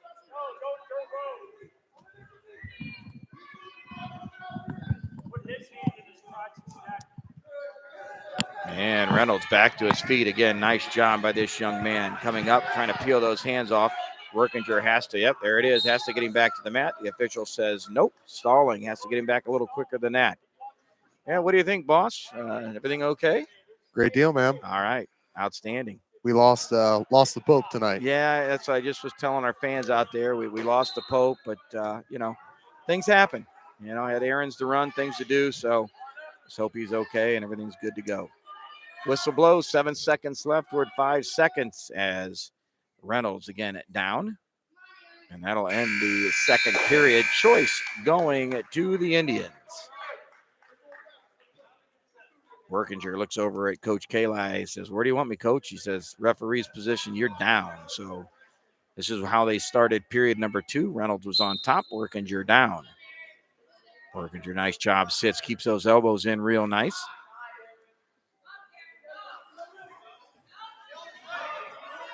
But as we said, right, should have the whole team back together next week out at Carrollton. That's our hope, right? That'll be fun. That'll be fun. A couple good Federal League goals tonight. Had Glen Oak hosting Jackson. All right, and we get a result on that one yet? Or? Yeah, I'm about to check in on that, partner. All right, that sounds I good. know one guy who'd have the answer. Our own Tim Arnold. Absolutely. Now, I think the Panthers of Perry, if I'm not mistaken, were over at North Canton Hoover this evening. 10-2 your bout score right here. Workinger on the bottom. Nice job with the reversal. Goes back on top. 12-2. Bonus points.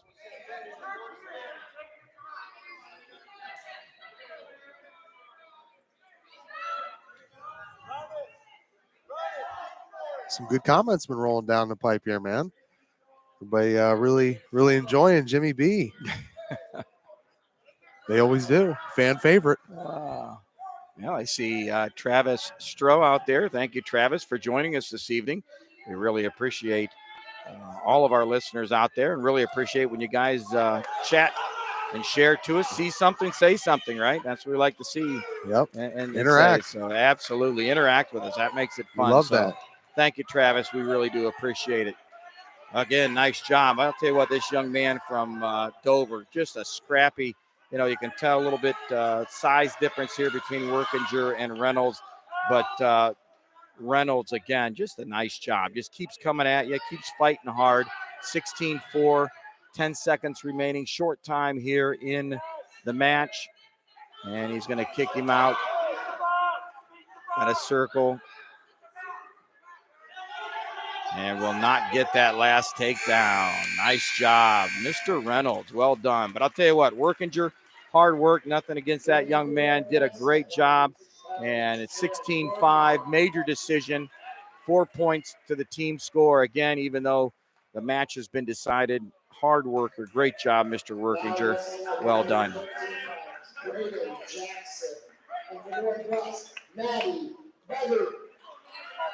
Now, here we go, 113 pounds. This will be our last bout of the evening. At 113 for Dover, it will be sophomore Braden at Jackson. And for Northwest, it'll be Maddie Beggar, a freshman. Maddie making quite the noise in the women's arena this year, 26-5. First place at the Warren tournament, first place at Mapleton. Overall against young men, she's 14-3 and 12-2 against the ladies. So she has had an excellent run so far. I think we talked to her at the In the Room session, didn't we, Coach? Sure did. I'll tell you what, she expects to be down there in Columbus. I was just going to say, things being as they should, we should see this lady on mat 4 down at the Shot in March. 2-point takedown to start the match. That'll be Braden Jackson scoring the first 2. Again, Maddie doing a nice job working the hands. Foot is on the mat coming up. Going to work on those hands. Well done. And stepping across. We got to watch that step across, step over. Make sure the wrestlers stay safe. Our official in position right there. Braden has that half Nelson in, half in the far wrist.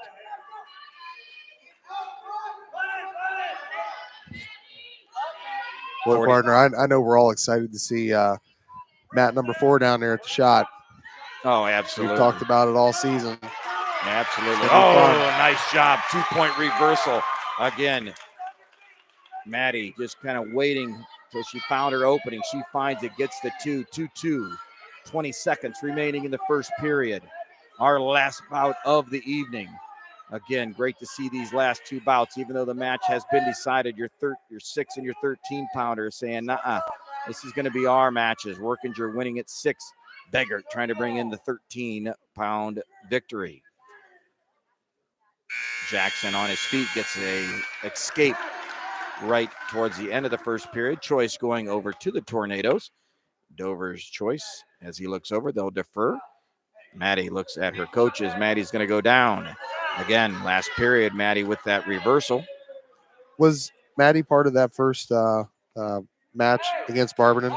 No, she did not wrestle in that first round. I did not see her wrestle exhibition or during the match. So she did not. They had Aaron Fowler wrestling. Okay. Or correction. 13, they may have forfeit because both of their 13s here, Aaron and Maddie, are both for the women's side for the Indians. Braden Jackson in on the shot. Has the leg. Maddie wants to get those hips back a little bit. She's up a little bit too high. Wants to get some better pressure on that head. And Braden trying to work it up. 3-3, your bout score. Maddie, of course, was down. And Braden gave her the escape to start the period. On that single leg, wrestlers right on the edge. The official right there. Not out of bounds yet. There they go. Out of bounds. They'll come back to the center. On their feet, neutral. Do we have a partner? I know there was some info that was sent over to us. Anything on Maddie from this season? She's at 26-5. Yeah, 26-5. Yep. And again, and all of her tournament events, first place at Warren, first place at Mapleton, and overall 14-3 as she wrestled against the boys. So she has a 14-3 record. 12-2 against the ladies. And 2-point takedown, Beggart. 43 seconds left. 5-3, our match score, bout score. Maddie doing a nice job. She's got the near side half and the wrist. Might want to belly him out just a little bit. Nope, she's going to go back in. She's going to come out and run it. Jackson says, not now. He's got to get himself off his knees. He's got a good base, but he needs to get his foot on the mat.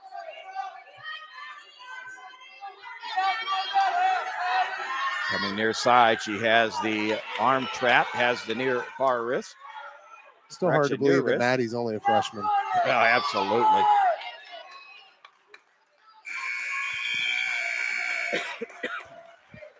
And that'll do it. End of the second period, 5-3, your bout score. Choice goes over to Dover. Jackson looks at his coaches.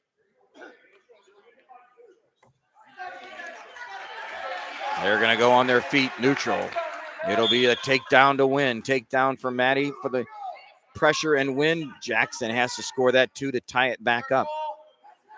Collar tie position. Jackson down on the single leg. Maddie hips back. Jackson pulls it up back into the double leg. He starts to walk it up. And the head is there. He's got to walk it around. And he gets the 2-point takedown.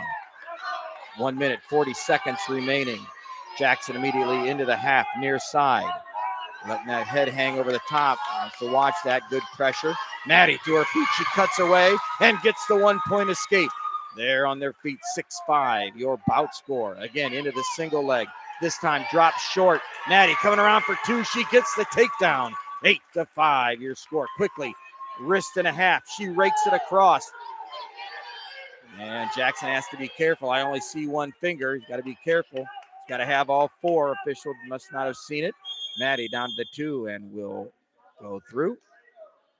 Whistle stops. Looks to be blood on the mat. And he's going to stop time for the blood. No, the official didn't see it, but I'll tell you what, Jackson only looked like he had that pinky finger when he was trying to pull that half Nelson off.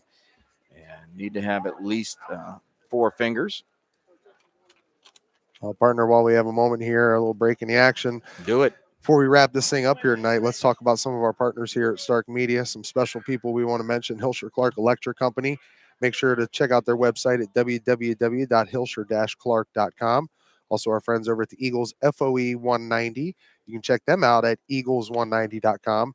How about finallyhereohio.com? Contact Chris McCready's and his team at 492-1212, or stop down and see them at 1201 30th Street Northwest. If you know anybody that struggles with hearing, go over to finallyhereohio.com and get a free hearing evaluation. McNeil & Sons Tree Service, located in the Portage Lakes. Fast, reliable, and affordable. Check them out, 606-1126. Our friends at Lindsay's Pizza, and also CH Vallis and Associates. Outstanding. Well, I'll tell you what, Coach, too, we're always open for sponsors. If you're interested in a sponsorship or advertising with Stark Media, all you have to do is get on that email, hit starkmediateam@gmail.com. Again, that's starkmediateam@gmail.com. Let us know you're interested, and we'll make sure to get some information out to you. Winter sports about wrapping up here, about a month and a half to go, but spring sports just around the corner. And I think TJ and JP have some surprises for us for the summer, so don't you be going anywhere. We sure do. 30 seconds remaining here in the match. Maddie Becker doing a nice job. Going to extend that lead of 14-3 against the young men, possibly here to 15-3, 8-5. Your bout score, 20 seconds remaining. She's got the half Nelson, needs to come off and run that just a bit. Doing a nice job on the far wrist. Jackson needs to get a foot on the mat, try to get those hips free, tries to come up. Maddie staying tight, good pressure on top. Rolling that wrist. We're at short time. And Maddie is going to extend that record to 27-5. Like TJ said, ladies and gentlemen, that is a freshman. Well done, Maddie Beggar. Well, that'll do it, Coach. The end of our match score this evening. That's a 3-point decision for Northwest. Your final is Dover 44, your home team Northwest 25. So your tri-match here this evening, the Barberton Magics, they win both tonight, come away 2-0. The Dover Tornadoes, they'll finish up 1-1. Our host team this evening, senior night, youth night, Northwest Indians, but again, always gracious hosts. So what do you think, Tej? Any final thoughts? I'll tell you what, man, it's coming down the line here. It's going to be fun as we get ready, again, getting closer towards Columbus. Sectionals, districts, all that great stuff coming up. It's been fun, partner. I've enjoyed getting out here and covering some of these matches with you and learning more, man. I'm taking it all in. No, you're absolutely, brother. And I'll tell you what, from a guy that started off and said, I don't know nothing about wrestling, I'll tell you what, you've learned a lot. I love your perspective that you bring to us, because as a wrestling coach, we're always looking for that crossover of our football players with our wrestlers. You bring that to us, and you always let us know. And I hope some of our young, middle school and high school kids are listening out there to Mr. Downing. TJ here, played for the Buckeyes. He'll tell you that even though that he didn't step on the Resolite, there's times he wish he had, but as he watches more and more, he can see the correlation and how that will help you become a better football player. Well, that said, for our gracious owner and number one guy, TJ Downing, this is Jimmy B. We're going to leave you from Northwest High School. I want to thank each and every one of you for tuning in here this evening. Barberton Magics come away 2-0. The Dover Tornadoes 1-1. Northwest Indians 0-2. We'll see you at Carrollton High School next week. As always, ladies and gentlemen, thank you for tuning in, and God bless.